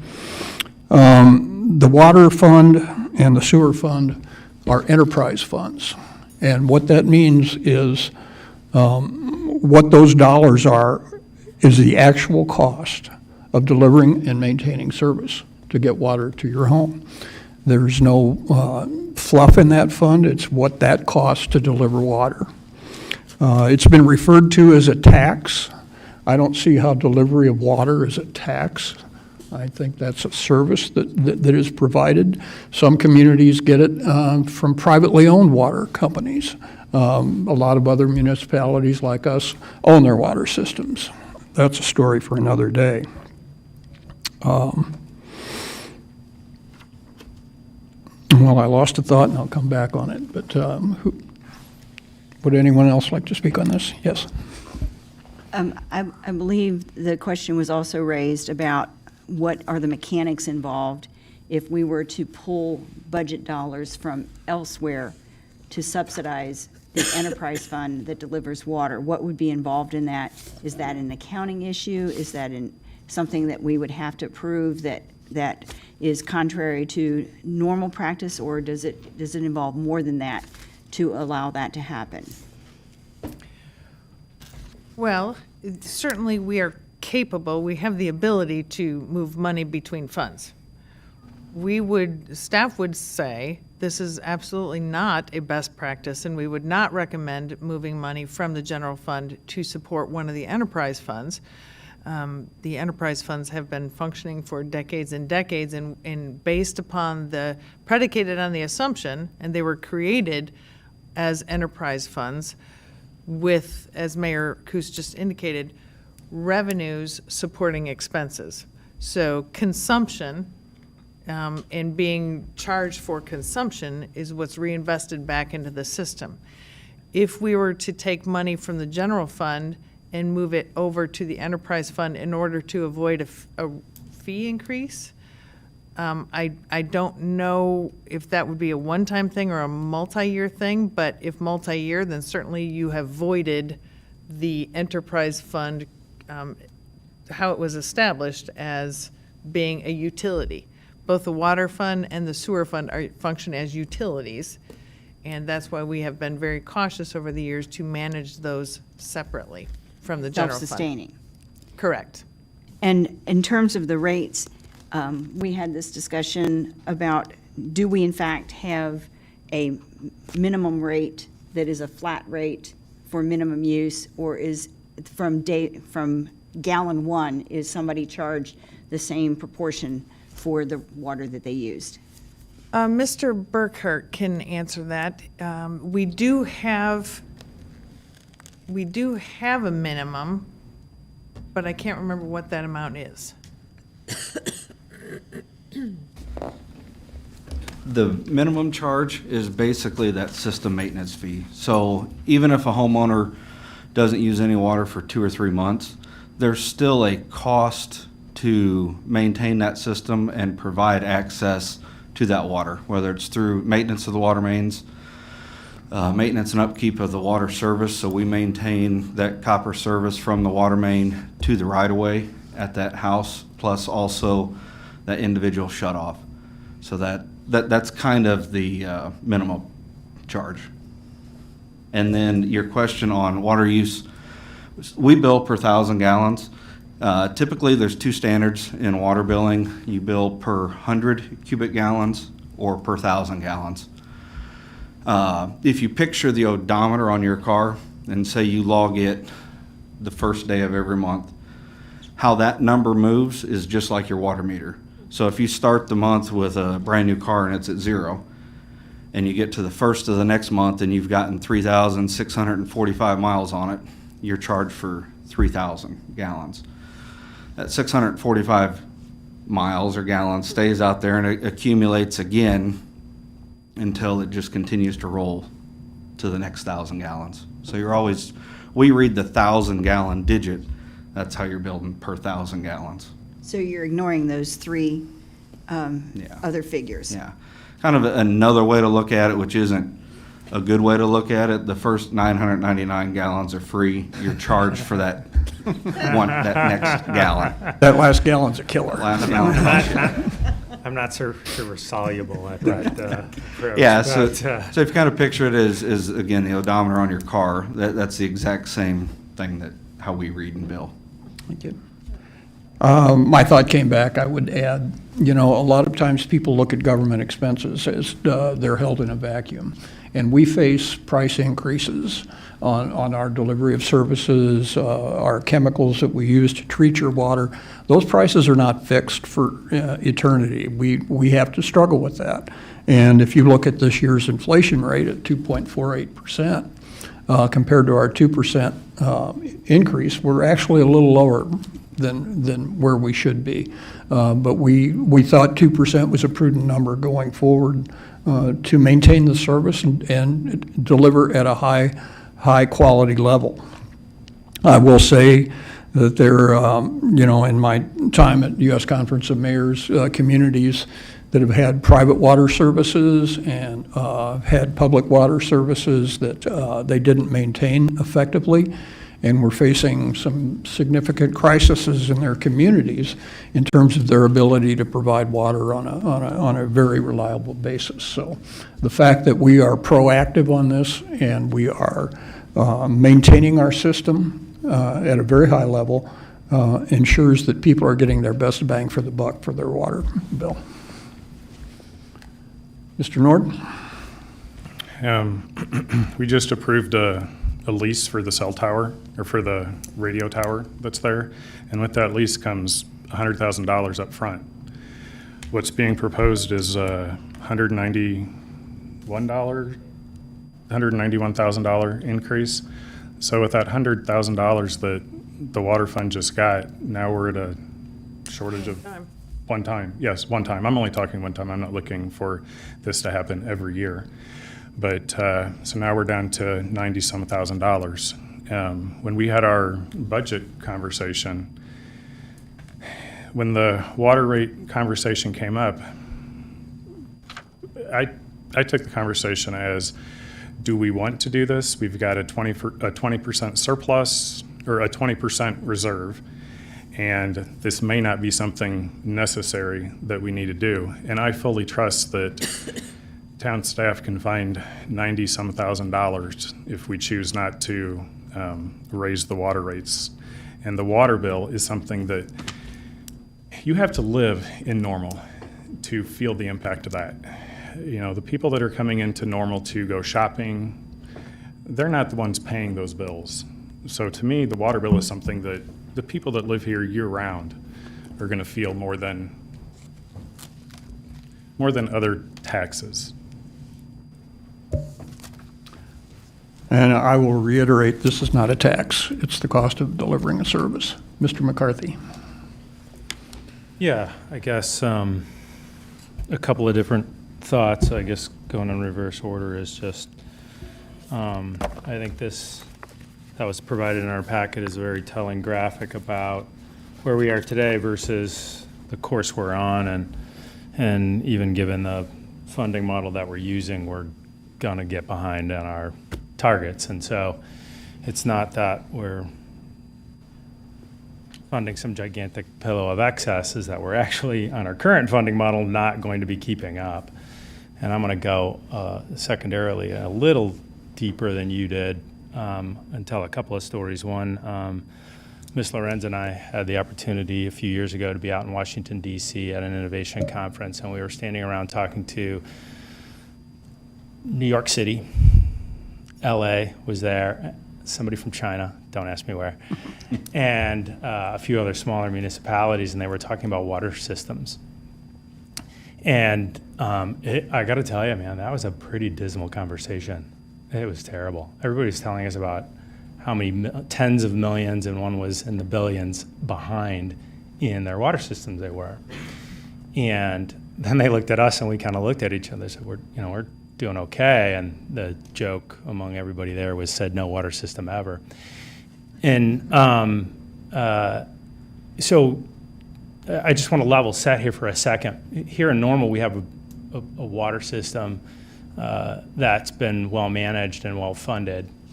Wasn't always, but a disciplined fiscal policy has been put in place to make sure that it stays in this good stead. Most municipalities have not been doing that, and there's been some pretty severe consequences. We all know about some of the Michigan water systems. They've been all over the news about switching to old systems because they couldn't fix the current ones, and people charged with known poisoning because they knew the dangers of the old system and just the amount of money. But we don't have to go to another state. We have that example right here in central Illinois, where a municipality was unwilling to raise the rates and seized upon an opportunity to sell off their water system. And they got a short-term cash payout for that, and it funded some operations. But I had the opportunity in trying to understand what happened there to try to make sure, as long as I'm sitting in that seat, that doesn't happen to the town of Normal. I happened to get to talk to a representative of the company that bought the water system, and then got the chance to talk to one of the people that was in that municipality trying desperately to buy that water system back. And the person who worked at this municipality basically said they couldn't afford to even buy back their system. The cost was going to be so high that was being asked to buy their own water system back. What happened when they sold off the water system is, in fact, those rates did go up. In fact, they went higher than the municipality staff, internal staff, was asking for. Why? Because that company understood that they needed to dig up and repair and replace and maintain, but they also need to make a profit. When talking to the company representative about that scenario, what he said is basically their business model is to look for local governments who do not have the political will to continue to fund their water systems appropriately. When they get distressed to the tunes of tens of millions of dollars, they go and they buy them. I do not want to ever see that happen here, because basically this municipality has lost control of their water system and their rates and their ability to have any input on customer service, on quality service, on the responsiveness of calls when they have problems and sewer main breaks. I have an even more closer experience. Just a few days ago on my street, sorry, John, I didn't mean to pick on your guys, but I was coming home, and lo and behold, there's the town of Normal. It was very cold that night, very cold, and we had a water main break 3 houses down from me, and there were the guys. I got to tell you, kudos to the staff, that happy, chipper, willing to answer all the questions, but there they are. That is not what happens typically in privately held municipal water systems.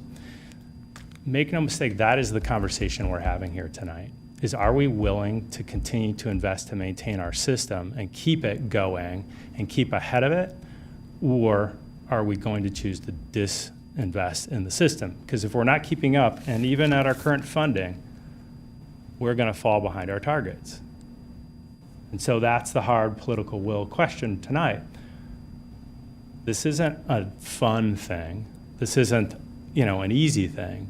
Because just as a reminder, somebody kept saying the word they. We all live in the town of Normal. Mm-hmm.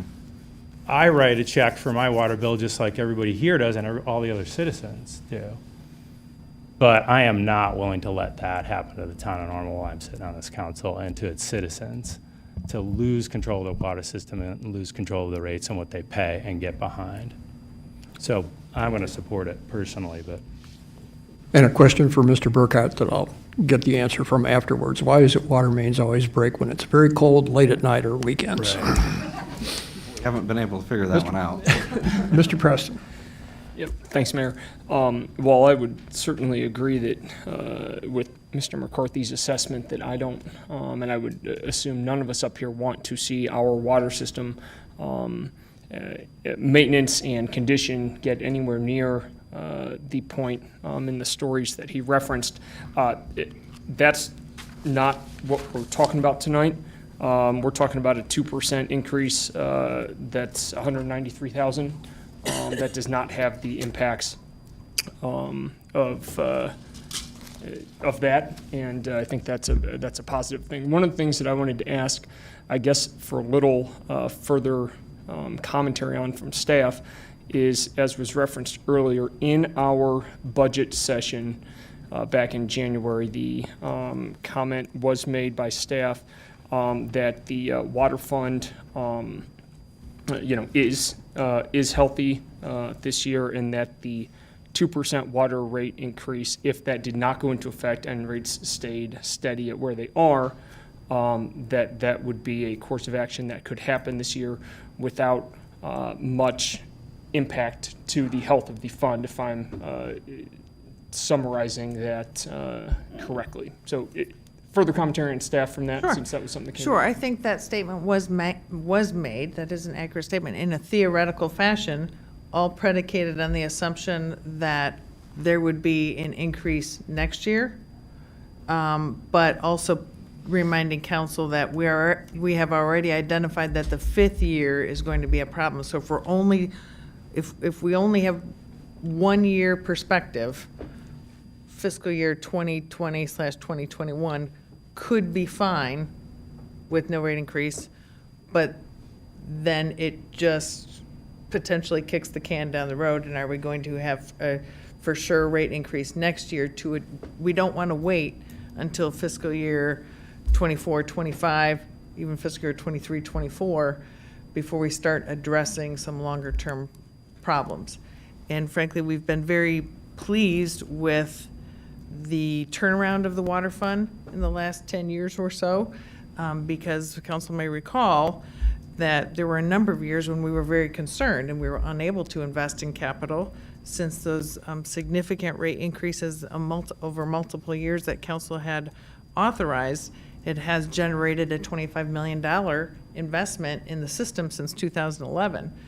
And that investment is what we're talking about in terms of the ability to continue on and replace fire hydrants, so we make sure they function when the fire department shows up and all that. So you all know the story, but back to your question, yes, if we looked only at 1 year, that we could probably get by, but my concern would be what's going to happen in 2021/2022.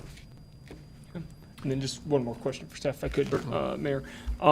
This one, relevant to this topic certainly, but also kind of out of curiosity, it ties in the cell tower lease that we approved earlier. Is that $100,000 one-time payment now, is that specifically allocated to somewhere within the water fund, to some kind of initiative relevant to the cell tower itself or anything like that? I don't know. I'll defer to Mr. Burkhart. I'm not aware of any kind of allocation of those funds other than putting into the water fund balance and being able to spend that on perhaps a capital project. That's my understanding, is it just goes in as a general revenue expense, and Andrew, that correct? Yeah. Okay. All right. Thanks. Thank you. Ms. Smith? So if we kick this can down the road, we'd be doing the same thing we've been doing with the pension funds and creating yet another instance of crossing our fingers, and not making a hard decision today.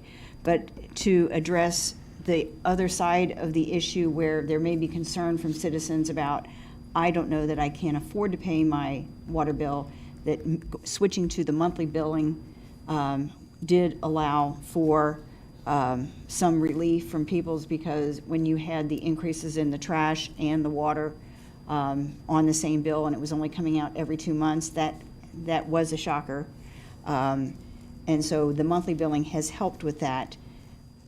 Does the town offer any audit services so that a homeowner can ask the water department to come out and discover if they've got leaks that they don't know about, or if there's ways that they can reduce their water usage. And is there a way, do we have a voluntary funding that people can help people and add more to their bill to prevent shut-offs of people who are low income and can't afford it? What are the options for someone who really struggles to pay these bills?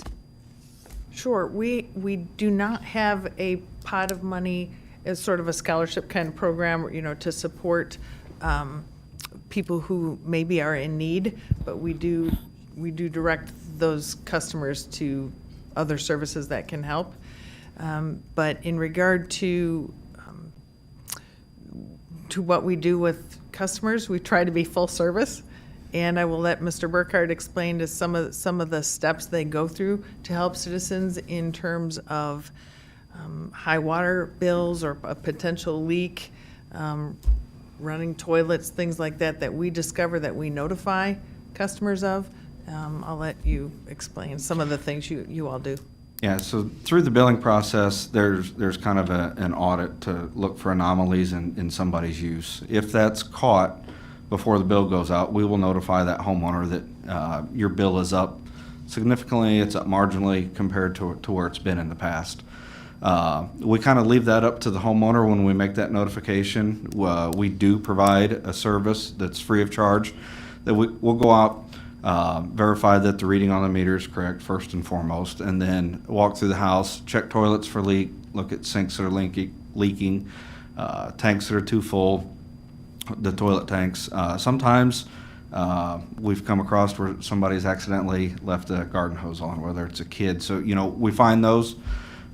We do offer one time every 12 months if they come across a significant leak, that they can have a credit given back on that utility bill for that. What gets credited is the charges to the reclamation district and the sewer department, because that water hasn't really been used and per se dirty, needs treatment done to it. The water department has still incurred all of their costs through electricity, chemicals, and all that to provide that, so the water bill is still paid in full.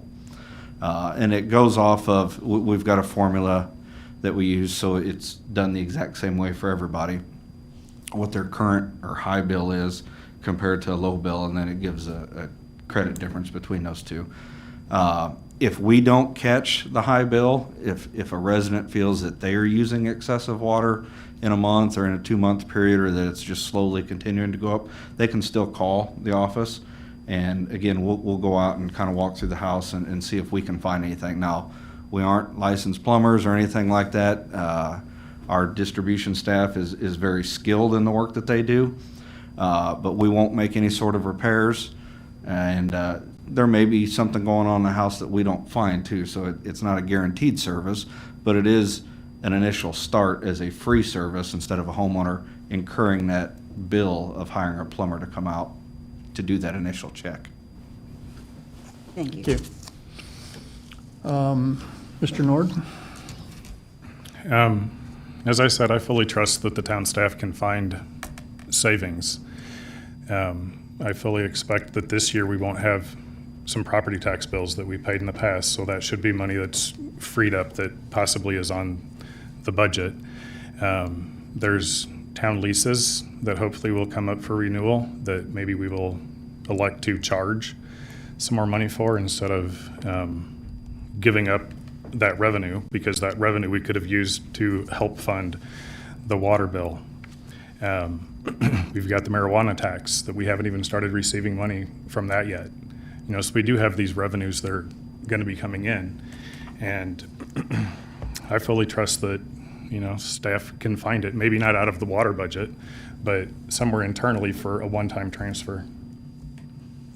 To reiterate, though, it's not good practice to mix those funds. All those revenue sources you talked about would go to the general fund and not appropriate to send to the water or sewer fund. It's just not good accounting practices. Ms. Lorenz. Yeah, along those lines, when Mr. Nord started to list off some of those possible sources of money, revenue, what jumps out is the fact that those are all things that are outside of the enterprise fund. So are you suggesting that we not adhere to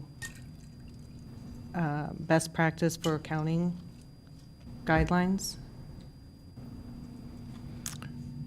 Mr. Nord? My understanding is we don't need that money this year. If we need the money, it will be further into the future, and we can't predict. We can't predict if the amount of reserves that we have budgeted will cover some event that may happen that's disastrous, that costs more than what we even have budgeted. So even in the future, we may have to look at transferring money from some other fund to cover something that happens. This is all budgeting. And so I'm just talking this 1 year. And we may not have to transfer any money over to the water department because, as was mentioned in our budgeting session, we could survive 1 year. Thank you. Ms. Lorenz? Well, surviving 1 year is counter to the whole idea of a 5-year budget. Obviously, we have to look at the next year, and that's the most immediate and imminent, but if you just take a 1-year look, year 2 or 3 may provide an uh-oh that you didn't plan on because you didn't look that far out. So I'm concerned about your logic, and I'm concerned that that would be very short-sighted, perhaps penny-wise, pound-foolish, to begin to put in temporary measures like suddenly changing funds from general fund into water fund and back and forth really begins to get, no pun intended, kind of murky. I just really think that would be bad practice and would not reflect well on this organization as when it comes time for audits, when it comes time for would-be developers looking to invest in this community. So, Councilman Nord, I'm just kind of taken aback that you just want to unabashed disregard kind of the rules of the game. Mr. McCarthy? I'd just like to call the question. I think we're starting to hear repeats of stuff, so I'd like to call the question, or I move to call the question. Move the previous question, and we have a second. Please call the roll on a move the previous question. Ms. Smith? Aye. Mrs. Lorenz? Aye. Mr. Preston? Aye. Mr. McCarthy? Aye. Ms. Cummings? Aye. Mr. Nord? Aye. Mayor Kus? Aye. Please call the roll on the ordinance amending Division 7 of the Municipal Code. Mrs. Lorenz? Aye. Mr. Preston? No. Mr. McCarthy? Aye. Ms. Cummings? Aye. Mr. Nord? No. Ms. Smith? Aye. Mayor Kus? Aye. The ordinance is approved. We have 2 items of new business tonight. First is an ordinance establishing a mortgage credit certificate program using Sand Creek Capital, doing business as Monarch Mortgage Management, the triple M there, as program administrator. Motion for approval? Move approval. Thank you. Thank you. Thank you, Mayor. I will introduce and I will invite our guest forward. Mr. David Rush and Mr. Dennis Lloyd are present from representing Monarch Mortgage Management, and they're here to answer any questions council might have regarding this program. This is a new program. We haven't done this before. It was brought to my attention a few months ago when we started having conversations, but it's in regard to the town serving as sponsor for a program that's called Illinois Assist, and it helps individuals to become homeowners. And with that, I will defer to our guests if they want to have anything they'd like to add, but certainly are prepared to respond to council questions. Questions? on the process. This is a bonding authority that we're ceding to a group. We have no financial obligation in this bonding authority, and I will be, we've done this before, and I'll be the first here to admit that I have a hard time understanding it, but I do know that the town is held harmless as a result of this. We're just an agency to flow through. So, Ms. Lorenz, you're going to ask how this works. I've got, how does this work? Well, the question I want to lead off with is, what did we do in the past? From the looks of what I'm reading in the packet, we ceded our volume cap to Illinois Housing Development Authority, Eastern Illinois Economic Development. Now, instead, are we not ceding that volume cap and instead exercising it here locally? We Is that how that actually works? haven't seeded our private activity volume cap for a few years, but in the past, those were two entities that we ceded it to. And moving forward, we can talk about what would happen if council approves this. And so are we ceding it to this entity? Not at this time, no. Okay, so maybe, how does this work? So, thank you, I'm Dennis Lloyd. This is a program to support low and moderate income first-time home buyers. And it uses a federal tax credit called a mortgage credit certificate. And that's different from your mortgage interest deduction because a tax credit is an actual reduction in taxes. And so this allows the first-time home buyer to save up to $2,000 a year directly off of their taxes. In effect, it reduces their mortgage interest rate by the amount of the credit. And Normal is being asked to serve as a sponsor and enter into cooperation agreements with other communities throughout Illinois, cities and counties that would agree that Normal would be the sponsor. And then some of those communities would cede volume cap to Normal, and then Normal would use the ceded volume cap and its own volume cap if it chose to elect to offer mortgage credit certificates. So you're converting private activity volume cap, which hasn't gone at all to use anywhere in Normal for several years, to make it available to first-time home buyers in Normal and in these other communities. There is no cost to the town of Normal to serve as the sponsor. There's no financial obligation. Instead, we need a town that would serve as the primary sponsor of the program. Ms. Smith?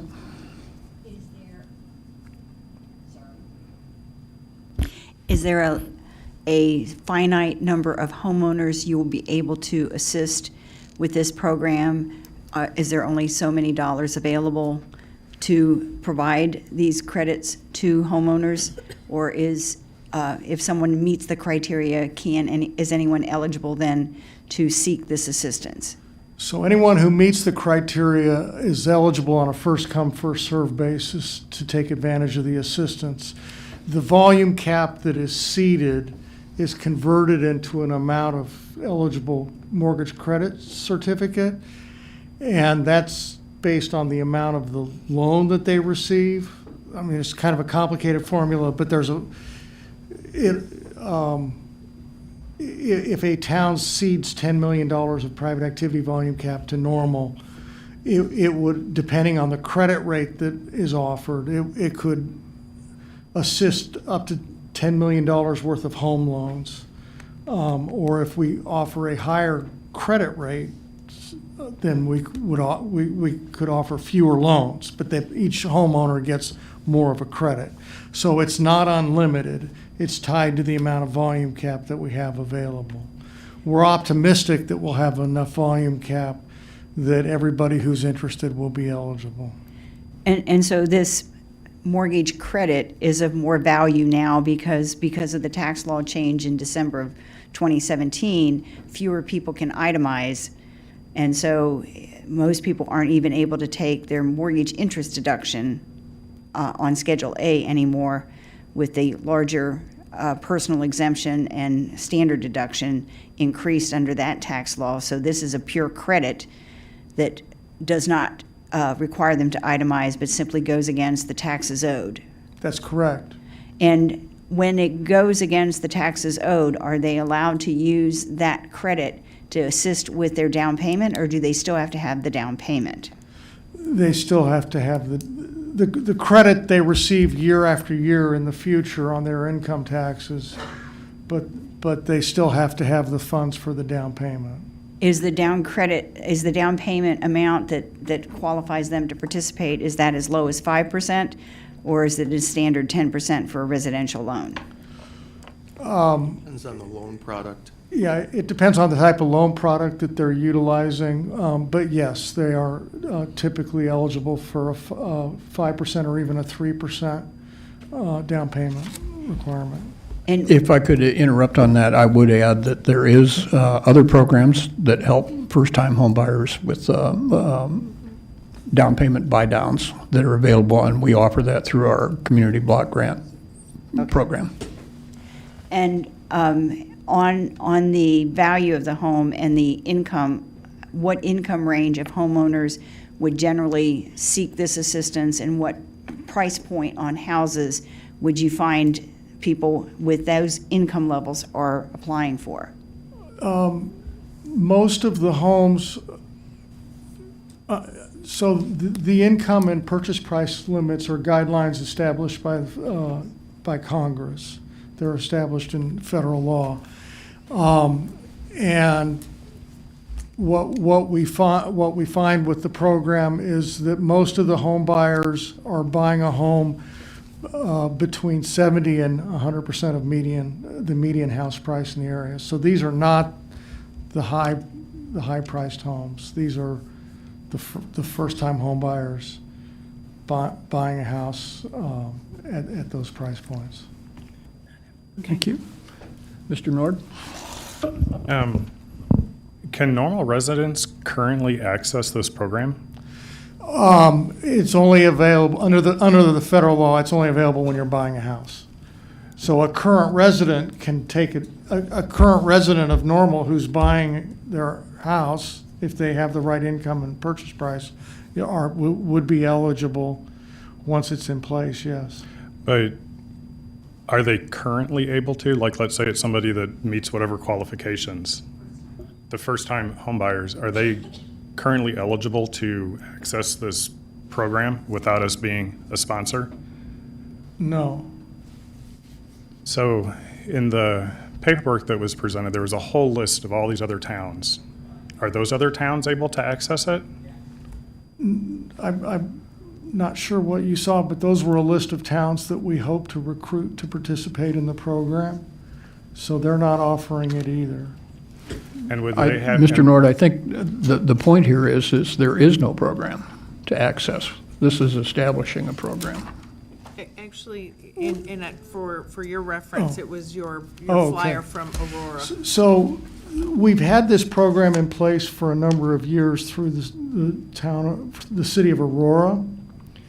And over time, because of the changing house prices in their community and their income demographics, next to nobody in Aurora was participating in the program. But people in Bloomington and Normal in particular were very active participants in the program. And so Aurora decided they did not want to be a sponsor anymore because it wasn't having any benefit to their citizens. And so at the end, in December of last year, the volume cap that was available was fully utilized, and the program was no longer available. And so all of those communities that were participants with Aurora, it's not available in those communities either. So then we were a participant. You were. In the past. Just to be very precise, McLean County was a participant, and because McLean County was a participant, homeowners in Normal were eligible. Home buyers in Normal were eligible. Okay, so then you need a host city or county. Is that what it boils down to, Home rule community to do this? to do this. And let's say that we don't, or we weren't a part of this. Is this financial offering available if they go to a mortgage broker or a local bank? It's not, the product is not available. The mortgage credit certificates are not available. They're only available if they're sponsored by some sort of governmental entity that can otherwise offer what are called single-family mortgage revenue bonds. So then when somebody's looking for a home and they want to use this program, do they have to come to the town then to fill out paperwork, or can they now access it through the local normal channels? So let's say you decided to act as the sponsor, and we got the program up and going. We would have recruited lenders to participate in the program, and and other communities, and then the home buyer would get the paperwork that they needed from their lender, and they would submit it to our company. We review it for eligibility, and then we authorize the certificate, and we issue the certificate. And those lenders need to agree to be able to sell your product. Is that? Yes. Okay. So then if we do this, we will be putting the town in a position where now we're recommending if they want to access this program, they have to go through these particular local lenders. Every lender is eligible to participate in the program, so we're not favoring one lender over another. Sure, and I don't know what the lenders would look at to see whether or not they would want to participate or not. You know, that's up to the lenders to do. It's just getting a little messy with it. It is up to the lenders, and the lenders that offer it are those that are targeting home buyers, and typically in that income range, because it's extra work for them. And they're all they're doing is helping somebody save money in the future on their loan. Have you asked other municipalities to become a sponsor? No, we have not. So we're your first choice? We're our first choice. If we take this on, is there any impact to the town's credit or ability to take debt, whether it's positive or negative impact? There is no impact. Neither positive nor negative. Okay. In the reading that was presented as well, there was modest staff time and marketing expense that we need to incur. And Mr. Nord, I had responded to you in terms of modest staff time. That's basically, as I believe I indicated to you in our email communication, it would be time for legal department to review the documents, time for the clerk to process documents, and finance just to make sure everything is appropriate. So that's the kind of staff time we're talking about, which we generally allocate to all of our records and responsibilities. I just wanted to point out to council that this is information that we will continue to review and be thorough with, but I think there's very limited, if any, additional out-of-pocket expense. Did staff reach out to Aurora to hear how the program worked for them? Mr. Day had some communications with Aurora representatives, and we've had other communications with McLean County and others, and have had no negative impact, or have received no negative comments. But Aurora is the only municipality that was the sponsor. Right, but McLean County, as they indicated, has been a participant in the program. Mr. Day? Right, yeah, we reached out to Aurora, had some preliminary discussions. We haven't heard anything really in depth about the program yet. Are we waiting for feedback from them, or? We're guessing to see whether they're actually going to get back to us or not. I'm not holding my breath. And we have, I'm not sure, in terms of staff, no, we're not waiting. We're presenting this to council tonight. If council chooses to approve, great. If you choose to deny, then I'm sure they would go out and see if they can seek another community. Sure, because it's not something that I think most of us are familiar with. So getting a referral is just kind of, I'd like to talk to someone that's done it before and get their insight. You know, it could be very positive. That's just a question. Ms. Cummings? Thank you, Mayor. Let me take a breath for a moment here. You know, it's very interesting that out of one breath, we talk about diversification and how we want to seem welcoming to all in our community. But in the same very second next breath, we come with a privileged mentality, and we don't want to support those who can finally get assistance, finally can have the dream that we so-called say that we give to everyone in this community and in this country.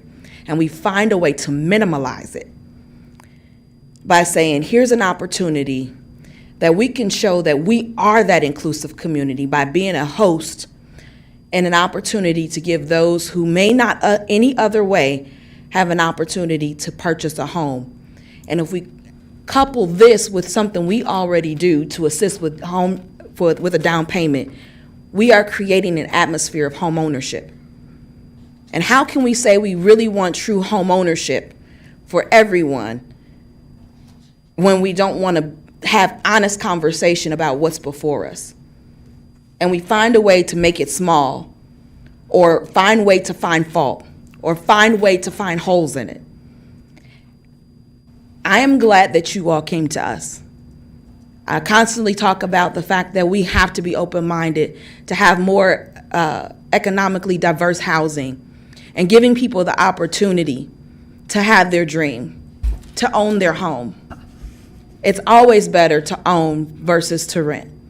And that's something we try to preach here. But not everybody has that opportunity. Not everybody gets a chance to own a home.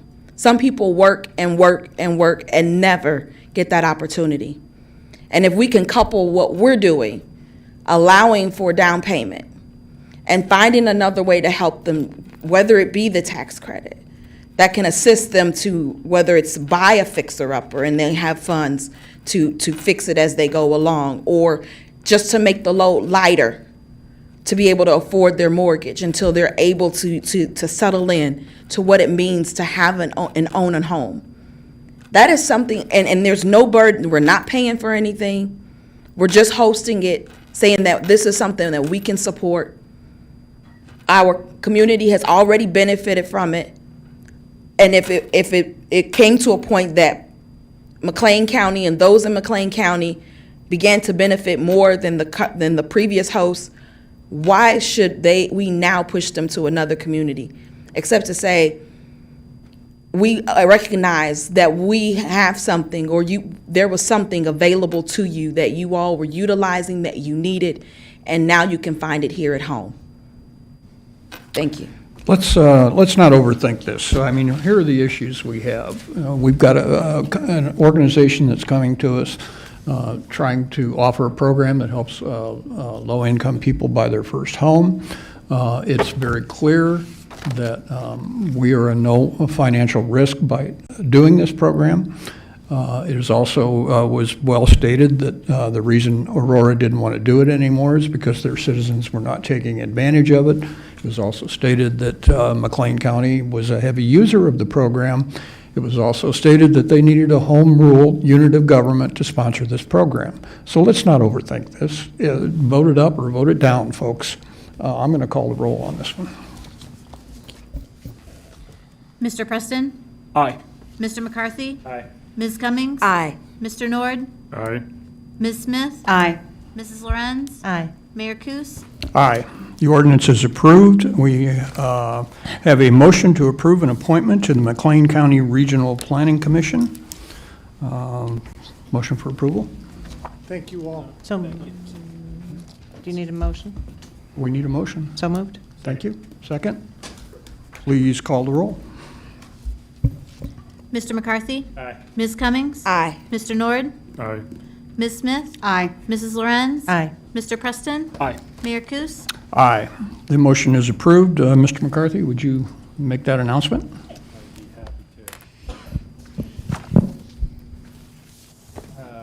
With this action, Microphone. Thank you. With this action, we have appointed Mr. Petarini to the Planning Commission. Mr. Petarini has been a resident of McLean County since 1990 and currently resides in Normal with his wife, Kate. He is an employee of State Farm and has experience in facilities management, leadership, project management, budgeting, data analytics, and property management. He's interested in serving on the Regional Planning Commission to assist the county in moving forward in a responsible and sustainable growth trajectory while ensuring community benefit to all residents. Mr. Petarini will fill an empty seat on the Regional Planning Commission, fulfilling a term that is set to end December 31st, 2020. Thank you. Before taking a motion for adjournment, are there concerns or comments? Mr. Nord? I just wanted to let everybody know that, I don't know if you've heard of the honor flights, but what the honor flights are, they are flights that take our veterans, specifically our older veterans, to Washington, D.C. to see the memorials that were built, that were built for them. And there's a first all-women's honor flight that the state of Illinois is putting on. This is something that the government doesn't fund. This is all volunteer-funded and donations, but it's the first all-women's honor flight. So 2 things. The local VFW Post on May 9th is going to have a fundraiser because it costs a lot of money. They bring veterans from all over the state, and they pay for this flight. So they need businesses to donate things that they can auction. They need people to come to eat food to help raise money for this. And also, if you know any of these older veterans, they don't have to have served, they just have to have been in service, or they don't have to have served in war. They just have to have been in military from 1940 to 1975. Please reach out to them because unfortunately, the government doesn't know where everybody's at. So hopefully you've got a family member, but it's free, it's no cost to the veteran. And if you know a male veteran, they have the honor flights for them as well. But this is the all-female one. And for any information, go to operationherstory.com, operationherstory.org. Thank you. Thank you. Ms. Smith? Just a reminder that the electronics recycling, is it this Saturday? Yes. Yes. So electronics cannot be put at the curb. As I'm walking my dog, I'm still seeing the occasional monitor or TV out there at the curb. Those do have to be recycled, and that happens once a month, and this Saturday is one of those days. Thank you. Mr. McCarthy? Yeah, thanks, Mayor. I just want to take a second and call out a shout out and a thank you to our police department and specifically Chief Bleichner. As you know, as most of us know, we've had some tragic crime problems up in the northwestern portion of Normal near Heartland Community College with one of our, in some apartment complex areas. And one of our residents reached out to myself and a few others with legitimate questions and concerns about the neighborhood and what's going on, and asked for me to follow up and look into it and some questions. So I contacted Ms. Reese and Chief Bleichner, and of course, as I should have betted, Chief Bleichner was already on the case, but not as you might imagine, and that's kind of why I want to highlight this, is certainly the Normal PD was doing what we consider good crime investigation, and they were working on the criminals themselves and the action of the crime itself. But they were going beyond that and meeting with the property owner and the property management company to look at security policies and leasing policies to how do we avoid that in that neighborhood in the future. And Chief Bleichner reached out to the citizen in the neighborhood about what was going on to help answer their questions and allay their fears, and to really tell them what the status is and what proactively, not only what the status of the situation was, but what they were doing proactively to try to mitigate these risks to the neighborhood and to the citizens of Normal in the future. And I'm sure to the Normal PD, that's just business as usual. But this kind of service to our citizens and property owners above and beyond is one of the things that makes the town of Normal really unique. And so I just wanted to call this out to say thanks, Normal PD. I know Chief isn't here, if you'll relay that, and thank you too for all you guys are doing very proactively at a very high level of service that makes Normal a unique place to be. So thanks. Ms. Lorenz? As long as we've got some public service announcements going on, Library Yule Ball is this Saturday, right, Mr. Chase? So Saturday evening, I think tickets are still available. I plan on being there. The theme being Harry Potter. I'm going to dress up as my best Hermione. Motion for adjournment. So moved. Second. Please call the roll. Mrs. Cummings? Aye. Mr. Nord? Aye. Ms. Smith? Aye. Mrs. Lorenz? Aye. Mr. Preston? Aye. Mr. McCarthy? Aye. Mayor Kus? Aye. We are adjourned.